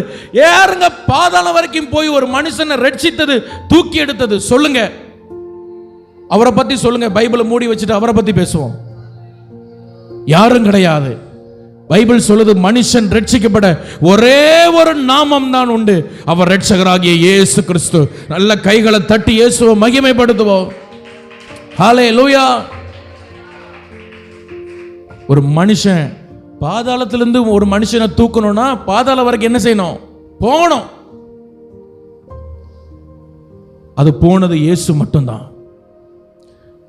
ஒரு மனுஷனை புரிந்து கொள்ளணும்னா அந்த கடவுள் மனுஷனா வாழ்ந்திருக்கணும். காய்ச்சலும் தலைவலியும் வந்தவனுக்கு தான் தெரியும் அப்படின்னு சொல்லுவாங்க. அதே மாதிரி மனுஷனா வாழ்ந்தாதான் மனுஷனுக்கு கஷ்டம் தெரியும். உங்களை என்னை போல 33 ஆண்டுகள் மனுஷனாய் வாழ்ந்த நம்மை போல, நம்மை விட அதிகமாய் சோதிக்கப்பட்டு பாவம் இல்லாதவராய் இந்த பூமியில வாழ்ந்தார் அவர் ஒருவர் மட்டும்தான், இயேசு கிறிஸ்து. வேற யாராவது இருக்கிறாங்கன்னு சொல்லுங்க, பேசுவோம் அவங்கள பத்தி. யாரும் கிடையாது. நான் சவாலா சொல்லுவேன். அதனாலதான் நான் இந்த எழுதலை போடுறேன், Jesus name above all names. இயேசு எல்லா நாமத்தை விட மேலானவர். ஹல்லேலூயா. ஹல்லேலூயா. மனுஷனுக்காய் பூமியில் வந்து இந்த மனுஷனுக்காய் தம்முடைய ராஜ்யத்தில் ஒரு இடத்தை வைத்து அவனை மீண்டும் அந்த ராஜ்யத்தில் தன் பக்கத்தில் உட்கார வைக்கணும்னா அவர் இயேசுவால் மட்டும்தான் முடியும். ஹல்லேலூயா. அநேக கிரேக்கர்களுக்கு, ஞானிகளுக்கு, யூதர்களுக்கு கிடைக்காத இந்த பொக்கிஷம் நமக்கு கிடைச்சது பாருங்க. அதுதான் நமக்கு கிடைச்ச ரெண்டாவது பாக்கியம். ஆமென். முதல்ல சொன்னேன், பிசாசு கிடைக்க வேண்டிய பாக்கியத்தை நமக்கு தந்தார். லூசிபர் கிடைக்க வேண்டிய பாக்கியத்தை நமக்கு தந்தார். ரெண்டாவது, ஞானிகளுக்கு, கல்விமான்களுக்கு, படித்தவங்களுக்கு, பட்டம் படித்தவங்களுக்கு கிடைக்க வேண்டிய பாக்கியத்தை ஒன்றுமில்லாத நமக்கு தந்தார். அதனால தான் பாருங்க, ஒவ்வொரு நாளும் வேதத்தை நம்மளை தாழ்த்தி வேதத்தை வாசித்து ஜெபம் பண்ணணும். Praise the lord. ஹல்லேலூயா. இந்த பின்னாடி இந்த படம் போட்டிருக்க பாருங்க, நிறைய பேருக்கு இதுக்கு அர்த்தம் புரியாது. அதில் ஒரு பைபிள் இருக்குது, அதில் ஒரு சிலுவை இருக்குது, அந்த சிலுவையிலிருந்து அக்கினி வருது. அந்த பைபிள் பார்த்தீங்கன்னா ஒரு பலிபீடத்தின் மேலே வைக்கப்பட்டிருக்கு. அது எதுக்கு அடையாளம்னா, ஒவ்வொரு நாளும் நீங்கள் பைபிள் படித்து உங்களை தாழ்த்தணும். பைபிள் படிக்கிறத அறிவுக்காக படிக்கக்கூடாது, உங்கள் வாழ்க்கை மாற்றுறதுக்காக படிக்கணும். பைபிள் படிக்கும்போது என்ன ஏதோ புதுசாக கற்றுக்கிறோன்னு படிக்கக்கூடாது, நான் புதுசாக மாறணும்னு படிக்கணும். இன்னைக்கு என்னிடத்துல என்ன ஆண்டவரே பேச போகிறீர்னு வாசிக்கணும் பைபிளை. அப்படி வாசித்து உங்களை ஒப்பு கொடுத்து உங்களை அழும் பொழுது அந்த சிலுவை அர்ப்பணத்தை காட்டுகிறது. அப்போ இந்த வசனமும் அர்ப்பணமும் ஒன்று சேரும் பொழுது அங்கே என்ன பிறக்கும் தெரியுமா? அங்கே அக்கினி பிறக்கும். அங்கே என்ன பிறக்கும்? அக்கினி பிறக்கும். அந்த அக்கினி என்ன செய்யும் தெரியுமா? உங்கள் வாழ்க்கை இருக்கிற பாவம், சாபம், பொல்லாத கிரியைகளை அந்த அக்கினி சுட்டெரிக்கும். அதை சுட்டெரிக்கிறவர் எல்லா நாமத்துக்கும் மேலான இயேசு. அதுதான் இந்த படத்தினுடைய அர்த்தம். ஆமென் சொல்லுங்க. ஹல்லேலூயா. அப்போ ஞானிகளை வெட்கப்படுத்த ஆண்டவர் உலகத்தில் பைத்தியங்களை தெரிந்தெடுத்தாருங்க. ஹல்லேலூயா. ஞானிகளை வெட்கப்படுத்த யாரை தெரிந்தெடுத்தார்? வட இந்தியாவில் ஒரு அம்மா பைத்தியம் பிடிச்சு ரோட்டில் நடந்து போய் கொண்டிருப்பாங்க. எப்பவுமே ட்ரெஸ்ஸு கூட ஒழுங்காக போட மாட்டாங்களாம். ஹல்லேலூயா. அவர்கள் ட்ரெஸ் எல்லாம் கிழித்து அந்த அம்மா ஒரு அரை நிர்வாண கோலத்தோடு தான் நடப்பாங்களாம். அந்த இடத்துல ஊழியம் செய்த ஒரு ஊழியக்காரர் அடிக்கடி இந்த அம்மாவை பார்த்து கண்ணீரோடு ஜெபம் பண்ணுவாராம். எனக்கு ஏன் அம்மா இப்படி நடந்த நான் விடுவேனா? ஏன் அக்கா இப்படி இந்த ரோட்டில் இப்படி பைத்தியமா நடந்து போனா நான் விடுவேனா? ஏன் தங்கை இப்படி நடந்து போனா விடுவேனா? ஆண்டவரே, இந்த அம்மாவுக்கு ஒரு விடுதலை கொடுக்க மாட்டேறான்னு அடிக்கடி இந்த அம்மாவை பார்த்து அழுவாராம். ஒரு நாள் இரவு நேரத்தில் அவர் ஊழியத்தை முடித்து நடந்து போய் கொண்டிருக்கும் பொழுது இந்த மனநலம் பாதிக்கப்பட்ட அந்த அம்மா ஆப்போசிட்ல நடந்து வராங்க. ஆவியானவர் சொன்னார், அந்த அம்மா தலையில போய் நீ கை வச்சு அவளுக்குள்ள இருக்கிற அந்த பொல்லாத ஆவியை நீ அதட்டுன்னு சொன்னார். இவர் அப்படியே போடி போய் அந்த அம்மா தலையில கை வச்சு கண்ணீரோடு ஜெபம் பண்ணிட்டு இயேசுவின் நாமத்தில் பொல்லாத ஆவி அந்த அம்மா விட்டு வெளியே வான்னு சொன்னார். அந்த அம்மா அப்படியே கீழே உட்கார்ந்து அப்படி வந்துட்டார். ஹல்லேலூயா. இந்த அம்மாக்கு கண்ணை திறந்து பார்க்கும் பொழுது இந்த அம்மாக்கு எல்லாம் தெளிவாக இருக்கிறது. ஐயோ, என் ட்ரெஸ் ஒழுங்கா இல்லைன்னு சொல்லி பக்கத்தில் இருந்த ஒரு புடவை எடுத்து தங்களை சுற்றி கொண்டு, இந்த அம்மாவுக்கு அது வரைக்கும் என்ன சாப்பிட்டோம், என்ன செய்தோம், எங்கே தூங்கணும் எதுவும் ஞாபகம் இல்லை. அந்த ஊழியர் தலையில் கை வச்சு ஜெபம் பண்ணதும் அந்த ஊழியருடைய முகம் மட்டும் அந்த அம்மாவுக்கு ஞாபகம் இருந்து உடனே ஓடி போனாங்க அந்த ஊழியர்கிட்ட. ஐயா, உங்களை மட்டும் தான் எனக்கு ஞாபகம் இருக்கு, இத்தனை வருஷம் நான் என்ன பண்ணேன்னு தெரில, நீங்கள் யாருன்னு சொல்லும் பொழுது அவர் இயேசுவை குறித்து அந்த அம்மாவுக்கு பிரசங்கம் பண்ணார். நடந்த சம்பவம். ஹல்லேலூயா. இயேசு கொடுத்த பிரசங்கம் பண்ண அந்த அம்மா இயேசுவை ஏற்றுக்கொண்டார்கள், ரட்சிக்கப்பட்டார்கள், ஞானஸ்நானம் எடுத்தாங்க, அபிஷேகம் பெற்றாங்க, ஒரு சபையில் அங்கமாக மாறினாங்க. அவர்கள் மேலே ஒரு ஊழிய அழைப்பு இருந்ததை பிற்காலத்தில் அறிந்து கொண்டு ஊழியம் செய்ய ஆரம்பித்தார்கள். இன்னைக்கு வட இந்தியாவில் ராஜஸ்தானில் ஒரு ஊழியக்காரியாக அவங்க இருக்கிறாங்க. கைத்தட்டி ஆண்டவரை மகிமைப்படுத்துங்க பார்ப்போம். ஹல்லேலூயா. ஞானிகளை வெட்கப்படுத்த கர்த்தர் பைத்தியங்களை தெரிந்தெடுக்கிறார். லிட்ரலாக அது நடக்குது. ஹல்லேலூயா. இதே ஆந்திரா பகுதியில் ஏசன்னா என்ற ஒரு தேவனுடைய மனுஷர் பைத்தியமாய் சுற்றி கொண்டிருந்தவர், குடும்ப சாபத்தினால் பைத்தியமாய் சுற்றி கொண்டிருந்தவர், பிற்காலத்தில் ஆண்டவர் அவரை ஊழியத்துக்கு எடுத்து பயன்படுத்தி ஒரு பெரிய ஊழியத்தை அவரை கொண்டு செய்ய வைத்தார். ஹல்லேலூயா. ஹல்லேலூயா. அருமையான தேவ பிள்ளைகளே, அநேக ஞானிகளுக்கு கிடைக்காத இயேசு எனக்கு கிடைச்சார். அதுதான் இந்த கிறிஸ்தவ உறவில் எனக்கு இருக்கிற ரெண்டாவது மேன்மை. உங்கள் பொறுப்பு உங்களுக்கு புரியணும். உங்கள் பொறுப்பு உங்களுக்கு புரியணும். உங்களுக்கு அவர் வெளிப்பட்டிருக்கிறார்னா உங்கள் மேலே ஒரு பொறுப்பு வச்சிருக்கிறார். ஹல்லேலூயா. ஹல்லேலூயா. மூணாவது இந்த கிறிஸ்தவ உறவில் உள்ள மேன்மை வாசிக்கலாம். அநேக கர்த்தருக்கு பயப்படாத ஜனங்கள் இந்த பூமியில் இருக்கும் பொழுது எனக்காக என்னை தம்முடைய சொந்த பிள்ளையாய் மாற்றி அநேக புறஜாதிகள் மத்தியில் என்னை அவர் தேடி ரட்சித்தார்ல, அதுதான் எனக்கு கிடைத்த மூன்றாவது பாக்கியம். ஹல்லேலூயா. முதல்ல சொன்னேன், லூசிஃபருக்கு கிடைக்க வேண்டிய பாக்கியத்தை எனக்கு தந்தார். ரெண்டாவது, நிறைய ஞானிகள் கல்விமான்களுக்கு கிடைக்க வேண்டியதை எனக்கு தந்தார். மூணாவது என்ன தெரியுமா? புறஜாதிகளுக்கு கிடைக்க வேண்டிய அந்த இயேசு நிறைய பேருக்கு இன்னும் இந்த 2026 இன்னும் வெளிப்படலை, ஆனால் எனக்கு வெளிப்பட்டிருக்கிறார். ஹல்லேலூயா. நான் தேவ புத்திரனா இருக்கிறேன், தேவ பிள்ளையா இருக்கிறேன். ஆதியாகமம் 6ஆம் அதிகாரம் அதில் 2ஆம் வசனத்தில் நீங்கள் பார்த்தீங்க அப்படின்னா வாசிங்க. ஆதியாகமம் 6ஆம் அதிகாரம் 2ஆம் வசனத்தில் வாசிங்க. தேவகுமாரர் மனுஷகுமார்த்திகளை அதிக சௌந்தரியம் உள்ளவர்கள் என்று கண்டு அவர்களுக்குள்ளே தங்களுக்கு பெண்களை என்ன செய்தாங்க? கொண்டார்கள். இந்த தேவகுமாரர் யாரு அப்படின்னு சொல்றதுல பல வாதம் இருக்கிறது. அந்த வாதத்தை குறித்து நம்ம பேச வரலவில்லை. இந்த தேவகுமாரர் தேவதூதர்கள் தான், விழுந்து போன தேவதூதர்கள் தான் என்று ஒரு சிலர் வாதாடுகிறார்கள். அவர்களெல்லாம் நம்ம குறித்து பேச வேண்டாம். அவங்க சரி இவங்க சரின்னு எதையும் நம்ம சொல்ல வேண்டாம். நமக்கு ஆண்டவர் என்ன வெளிப்படுத்துறார் அதை பார்ப்போம். ஹல்லேலூயா. சரி, இந்த தேவகுமாரர் யார்? இந்த மனுஷகுமாரத்திகள் யார்? நீங்க அதுக்கு பக்கத்தை, பைபிள் பக்கத்தை அப்படியே பின்னாடி திருப்பினீங்கன்னா 4ஆம் அதிகாரத்தில் நீங்க பார்க்கும் பொழுது அங்கே 17ஆம் வசனத்தில் இருந்து காயினுடைய சந்ததி எழுதப்பட்டிருக்கிறது. யாருக்கு சந்ததி எழுதப்பட்டிருக்கு? காயினுக்கு சந்ததி. நீங்க 5ஆம் அதிகாரத்தில் அப்படியே கீழே 3ஆம் வசனத்திலிருந்து வாசிங்கன்னா கடைசி வரைக்கும் சேத்துக்கு சந்ததி போட்டிருக்கு. அப்போ ஒரு பக்கம் என்ன சந்ததி? காயினுக்கு சந்ததி. இன்னொரு பக்கம் சேத்துக்கு சந்ததி. இந்த காயின் அவன் ஒரு உலக மனுஷனாக தான் வாழ்ந்தான். ஏன்னா பைபிள் சொல்லுது 16ஆம் வசனத்தில், ஆதியாகமம் 4:16 கர்த்தருடைய சந்நிதியை விட்டு அவன் புறப்பட்டு போனான். பிறகு அவன் கர்த்தருடைய சந்ததிக்கு அவன் உள்ள வரல. அவன் சந்ததி எல்லாம் ஆண்டவர் இல்லாம தான் அவங்க ஒரு உலக மனிதர்களாக தான் அவங்க வாழ்ந்தாங்க. ஒரு உலகத்தானாய் தான் அவன் வாழ்ந்தான். ஹல்லேலூயா. அவன் ஒரு உலகத்தானா தான் வாழ்ந்தான். ஆனா அந்த சேத்து, ஆதியாகமம் 4:24 சொல்லுகிறது, சேத்து பிறக்கும் பொழுது பைபிள் சொல்லுது கர்த்தருடைய நாமத்தை அப்பொழுது மனுஷர் தொழுது கொள்ள ஆரம்பித்தார்கள். ஹல்லேலூயா.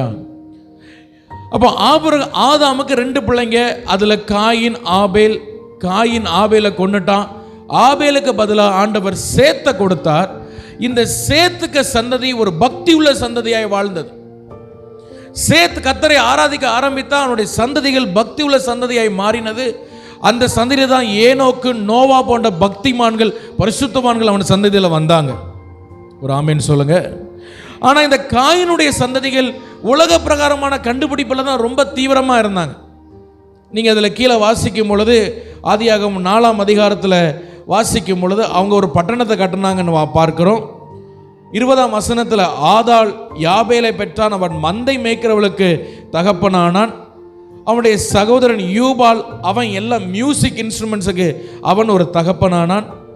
சில்லாள் தூபால் காயினை பெற்றால். அந்த தூபால் காயில் தான் பித்தளை, இரும்பு போன்றவற்றை செய்தான். அப்படி எல்லாம் நாம் பார்க்கிறோம். ஹல்லேலூயா. இப்படி அந்த சந்ததிகள் உலக கண்டுபிடிப்புகள் நிறைய கண்டுபிடிச்சாலும் கர்த்தர் இல்லாம தான் அந்த சந்ததி வாழ்ந்தது. ஆனா பார்ப்பதற்கு ரொம்ப அழகா இருப்பாங்க. யாரு? இந்த காயினுடைய பிள்ளைகள். ஹல்லேலூயா. இந்த காயினுடைய பிள்ளைகள் பார்க்க ரொம்ப அழகா இருக்கும். ஏன்னா அவர்கள் தான் முதல்ல ஆர்னமெண்ட்ஸ், நகைகள் கண்டுபிடித்தார்கள். நகைகள் அவர்கள் கண்டுபிடித்தாங்க. இந்த மேக்கப் பண்றது அவங்க தான் கண்டுபிடிச்சது. அதனால 10 கோட்டு டிங்கர் அடிச்சிருக்கிறதுனால பார்க்க எப்படி இருக்கும்னா அழகா இருக்கும். பார்க்க எப்படி இருக்கும்? அழகா. இந்த சேத்து சந்ததி இது தேவ புத்திரர்கள் இல்லைன்னா தேவ குமாரர்கள் என்று அழைக்கப்படுற இந்த சேத்து சந்ததியில் இருக்கிற ஒரு சிலர் இந்த மனுஷ குமாரத்தைகளை பார்த்து அவங்க அழகுல வஞ்சிக்கப்பட்டு எப்படி சிம்சோன் விழுந்தானோ அதுபோல அவர்களை திருமணம் செய்து கொண்டார்கள். ஹல்லேலூயா. அதனால தான் தேவகுமாரர் மனுஷ குமார்த்திகளை அப்படின்னு போட்டிருக்கு. அதனால பைபிள் சொல்லுது அவளுக்கு ராட்சதர்கள் பிறந்தார்களாம். ராட்சதர் சொல்லும் போது ஒரு பக்கத்தில் அநேகர் அதை அவங்க உருவம் சொல்றாங்க, இன்னொரு பக்கம் அதுக்குடைய விளக்கம் என்னன்னு சொன்னா அந்த பிள்ளைகளுடைய சுவாபமே ஒரு ராட்சத சுவாபமா இருந்தது. அடங்கா பிடாரிகளாக எப்பவும் அடிக்கணும் பிடிக்கணும் இந்த மாதிரி ஒரு ராட்சத குணம் படைத்த பிள்ளைகள் அவர்களுக்கு பிறந்தாங்க. காரணம் கர்த்தருடைய சித்தத்தின்படி நடக்காத திருமணங்கள். ஹல்லேலூயா. ஏதோ ஒரு ஆசையினால செய்யப்பட்ட திருமணம்னால அந்த பிள்ளைகள் அப்படி பிறந்தார்கள்.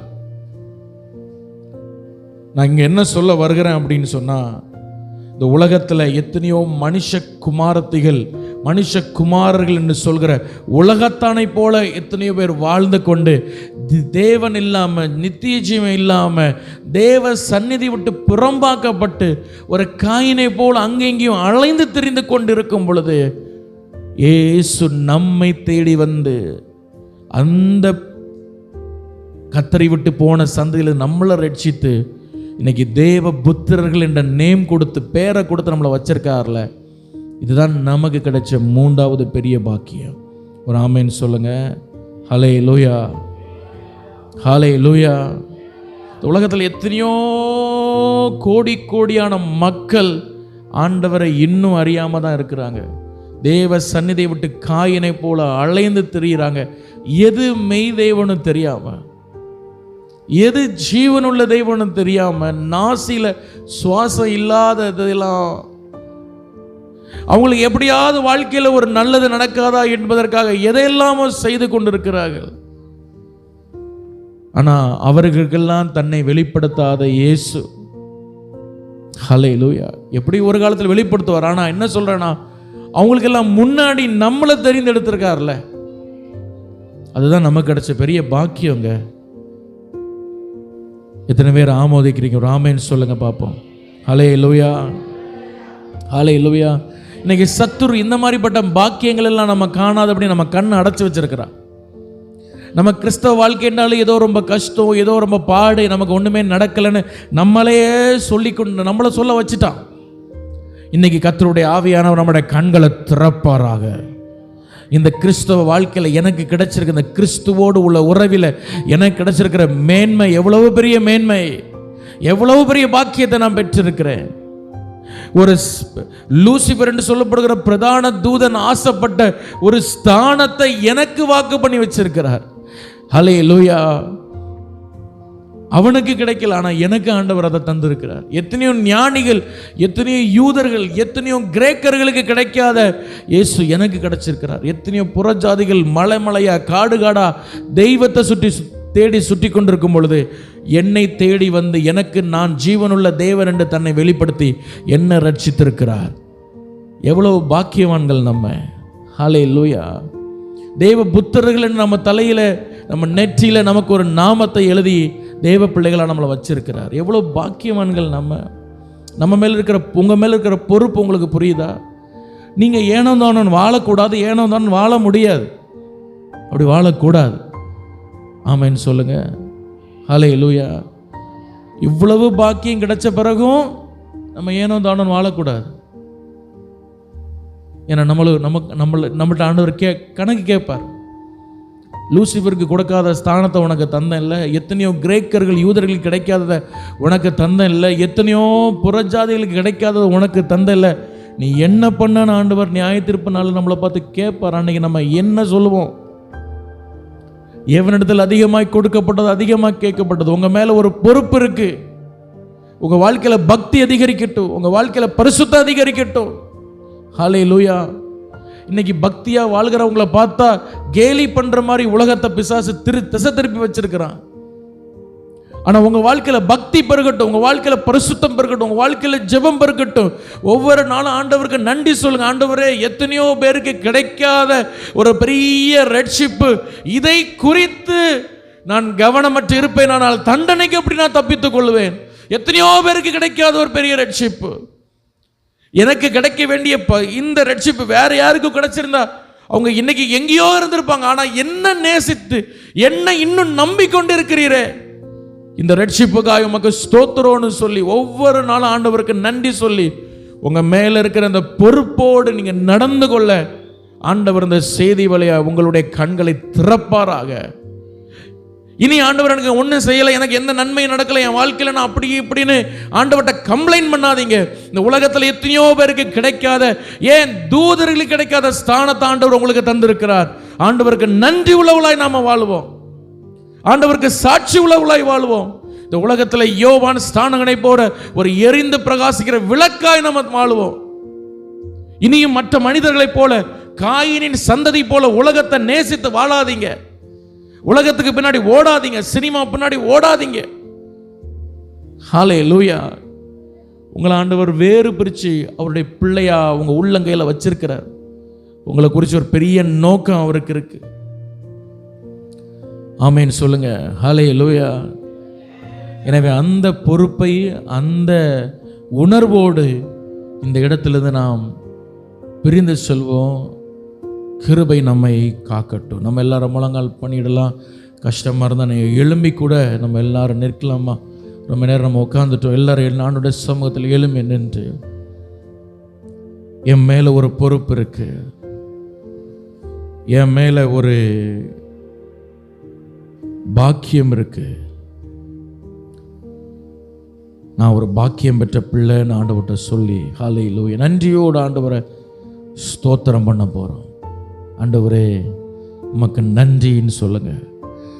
ஹல்லேலூயா, ஹல்லேலூயா. சத்துரு நம்முடைய கண்களை எத்தனையோ வருடங்களை அடைத்து வச்சிருந்தான், எத்தனையோ நாட்களை அடைத்து வைத்திருந்தான், எத்தனையோ நாட்களை நம்முடைய கண்களை அடைச்சு வச்சிருந்தான். நம்ம பாக்கியம் நமக்கே புரியாம நம்ம கண்களை அடைச்சு வச்சு கர்த்தர் இன்னைக்கு நம்முடைய கண்களை திறந்திருக்கிறார், இன்னும் திறக்கிறார். கர்த்தர் நம்முடைய கண்களை திறக்கிறார். நீங்கள் சாதாரணமாக உங்களை நினைக்காதீங்க. உங்கள் மேலே ஒரு பெரிய பாக்கியம் இருக்குது, உங்கள் மேலே ஒரு பெரிய பொறுப்பு இருக்குது. அந்த பொறுப்புணர்வோடு நாம் நடந்து கொள்வோம். ஹல்லேலூயா. ஏங்க, ஒரு லூசிஃபர் அவர் நம்பலைங்க, ஆனால் உங்களை நம்புகிறார். ஒரு கிரேக்கனை நம்பலை, யூதனை நம்பலை, ஆனால் என்ன நம்புகிறார்.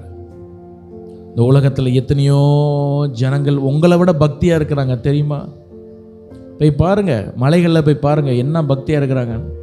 ஆனால் அவங்களெல்லாம் நம்பாமல் உங்களுக்கு அவரை தன்னை வெளிப்படுத்தியிருக்கிறார். வாய்களை திறந்த ஆண்டவரை நோக்கி பார்த்து 2 நிமிஷம் எல்லாரும் ஜெபம் பண்ண போகிறோம். முடிஞ்சால் நல்ல ஆவியில் நிரம்பி நல்ல விடுதலையோடு ஜெபம் பண்ணி, என் கண்ணை நீ திறக்கணும்ப்பா, நான் ஒரு பொறுப்போடு நடக்கணும். இந்த கிறிஸ்துவோடு உள்ள இந்த உறவில் ஏதோ ஒரு கிறிஸ்தவ வாழ்க்கை, ஒரு கடமைக்கு சர்ச்சைக்கு போனோம், காணிக்கை போட்டோம், வந்தோம். தயவு செய்து அப்படி வாழாதீங்க. கர்த்தர் உங்களுடைய கண்களை திறக்கட்டும். ரேபாலா ஷதாடாபாலா துடாபாலா கபாராபாராபாலா. எனக்கு அந்த உலக மனுஷனை போல வாழ முடியலையே, எனக்கு அவங்கள மாதிரி சினிமா பார்க்க முடியல, எனக்கு அவங்கள மாதிரி அப்படி இருக்க, அப்படிலாம் இன்னைக்கு பிசாசு நம்மளை யோசிக்க வச்சுட்டான். பார்த்தீங்களா? அதுதான் அவனுக்கு ஜெயமே. எனக்கு உலகத்தான் மாதிரி வாழ முடியலையேன்னு நினைக்கிறான் அவன். அந்த காயின் சந்ததி சபிக்கப்பட்ட சந்ததி. ஆனால் இன்னைக்கு தேவபுத்திரர்கள் என்ன நினைக்கிறாங்கன்னா, எனக்கு காயின் சந்ததி மாதிரி வாழ முடியலன்னு நினைக்கிறாங்க. அதுதான் எவ்வளோ பெரிய பரிதாப நிலை, பரிதாப நிலை, பரிதாப நிலை. அநேக வாலிப பிள்ளைகள் சொல்கிறாங்க, எங்களுக்கு ஃப்ரீயாக மற்றவங்கள மாதிரி வாழ முடியலன்னு. அது உனக்கு பரிதாப நிலையா தெரியலையா? அவங்க மரண பயத்தோடு இருக்கிறாங்க. இன்னைக்கு கண்ணை மூடுனா எங்கே எந்த இருட்டுக்குள்ளே போவேன்னு அவங்களுக்கு தெரியாது. ஆனால் தேவனை சொந்த ரட்சகரை ஏற்றுக்கொண்டவன், மரணமானாலும் ஜீவனானாலும் மரணமே உன் கூறாங்க, சாவு எனக்கு ஆதாயம்னு வாழ்றாங்க. இன்னைக்கு மரிச்சாலும் இயேசுக்கு முகத்தை தரிசிப்போன ஒரு நம்பிக்கை தந்திருக்கிறார்களா? நம்மை போல பாக்கியம் பெற்ற ஜனம் எது? கர்த்தரை தெய்வமாய் கொண்ட ஜனத்தை போல பாக்கியம் உள்ள ஜனம் எது? ரீகாபாலா ஷந்துடாராபா. கர்த்தர் நம்முடைய கண்களை திறக்கட்டும். இனியாவது நான் நல்ல ஜெபம் பண்ணுவேன், இனியாவது நான் உமக்காக ஜீவிப்பேன் இனியாவது நான் அதிகமாக வேதம் வாசிப்பேன். என் மேலே இன்னும் எவ்வளவு நம்பிக்கை வச்சிருக்கிறீர், அந்த நம்பிக்கைக்கு பாத்திரமா நான் நடப்பேன். ஒப்பு கொடுங்க பார்ப்போம். எல்லாரும் வாய்களை திறந்து ஒப்பு கொடுங்க பார்ப்போம். நீர் லூசிபரை நம்பலப்பா, கிரேக்கனை நம்பலப்பா, ஒரு யூதனை நம்பலப்பா, ஒரு காயின் சந்ததியை நம்பலப்பா, என்னை விட பக்தியான எத்தனையோ பேரை நம்பல, என்ன நம்பி இருக்கிறீர் ஆண்டவரே. லாபா லா ஷகா ராபா. அல்ல கைகளை தட்டி ஆண்டவர் மகிமைப்படுத்துவோம் பார்க்கணும். அந்த நம்பிக்கைக்கு பாத்திரமாய் நடக்கிற ஒரு கிருபை, ஒரு கிருபை உங்க மேல் இறங்கி வரட்டும். திலபாரா கந்தலபடபலபா ஷிடபலபரபரபரபா தைரபா கந்தடபலபரபா. அந்த நம்பிக்கைக்கு பாத்திரமாய், இயேசுவுடைய நம்பிக்கைக்கு பாத்திரமாய், அந்த அன்புக்கு பாத்திரமாய், அந்த அன்புக்கு சாட்சியாய் வாழுகிற ஒரு கிருபை நம்ம மேல இறங்கி வரட்டும் இந்த காலை வேளையிலே. ஹல்லேலூயா. ஜெபம் பண்ணுங்க, ஜெபம் பண்ணுங்க. கர்த்தர் இந்த கிருபை ஊற்றி கொண்டு இருக்கிறார், கர்த்தர் இந்த கிருபை ஊற்றி கொண்டு இருக்கிறார். ஹல்லேலூயா. எத்தனை பேருக்கு கிடைக்காத ஒரு இயேசு, எத்தனை பேருக்கு இந்த உலகத்தில் இல்லாத இயேசு என்ன தேடி வந்திருக்கிறாரு. ஏன்பா என் மேல இவ்வளவு அன்பு, ஏன்பா என் மேல இவ்வளவு ஆண்டவரே நம்பிக்கை, என் மேல எனக்கே நம்பிக்கை இல்லாத பொழுது நீர் என் மேல இவ்வளவு நம்பிக்கை வச்சிருக்கிறாப்பா. நான் எவ்வளோ பாக்கியவானப்பா, எவ்வளோ பாக்கியவானப்பா. இந்த உலகத்தா மாதிரி ஒரு நாள் நான் வாழ்ந்துடக்கூடாது, உலகத்தில் இருக்கிறவங்க ஜனங்க மாதிரி நான் வாழ்ந்துடக்கூடாது. ஆண்டவர்கிட்ட சொல்லுங்க, ஒப்பு கொடுங்க, ஒப்பு கொடுங்க, ஒப்பு கொடுங்க. லக்கபா ஷங்கடா தீராபாலா ரக்கபாலா பராபா. சந்தோஷமா உலக நல்லா கவனிங்க, உலக பாவத்தை சந்தோஷமா ஒருவன் அனுபவித்து கொண்டிருக்கிறான்னா இன்னைக்கு பிசாசு எப்படி மாத்திட்டான்னு தெரியுமா? சே, அவனை மாதிரி எனக்கு சந்தோஷமா இருக்க முடியலையே, எங்க பாஸ்டர் எப்போ பார்த்தாலும் சர்ச்சுன்னு. ஆனா நமக்கு பார்வை எப்படி மாறணும் தெரியுமா? எனக்கு கிடைச்ச இந்த இயேசு அவனுக்கு இல்லையேன்னு நம்ம பார்வை மாறணும். நம்ம அவனுக்கு ஜெபம் பண்ண ஆரம்பிக்கணும். எனக்கு கிடைச்ச இந்த பாக்கியம் அவங்களுக்கு இல்லையே. அதுதாங்க உண்மையானது. கிறிஸ்துவ உறவில் எனக்கு என்ன கிடைச்சது, இதுதான் நமக்கு கிடைக்கிது. இயேசு பூமியில் உயிரோடு இருக்கும்போது கேட்டார், என்ன குறித்து என்ன சொல்றாங்க? ஒரு கூட்டம் எரேமியான்னு சொல்லுது, ஒரு கூட்டம் ஏதோ மரித்த தீர்க்கதரிசி சொல்றது, ஏதோ ஒரு கூட்டம் யோவான் சனம் சொல்றது. ஆனால் பேதுருவிட்ட கேட்டார், நீ என்ன யாருன்னு சொல்ற? நீர் ஜீவனுள்ள தேவனுடைய குமாரன். லாபாரா சாந்தாடாபா. மாம்சமும் இரத்தமும் இதை உன்னை அறிவிக்கவில்லை, பரலோக தேவன் உனக்கு இதை அறிவித்தார் ஆண்டவர் சொன்னார். ஹல்லேலூயா, ஹல்லேலூயா. மாம்சம் இரத்தமும் உங்களுக்கு இதை அறிவிக்கலைங்க, பரலோக தேவன் உங்களுக்கு உங்க கண்ணை திறந்திருக்கிறார். நன்றி சொல்லுங்க ஆண்டவருக்கு, நன்றி சொல்லுங்க ஆண்டவருக்கு. ஹல்லேலூயா.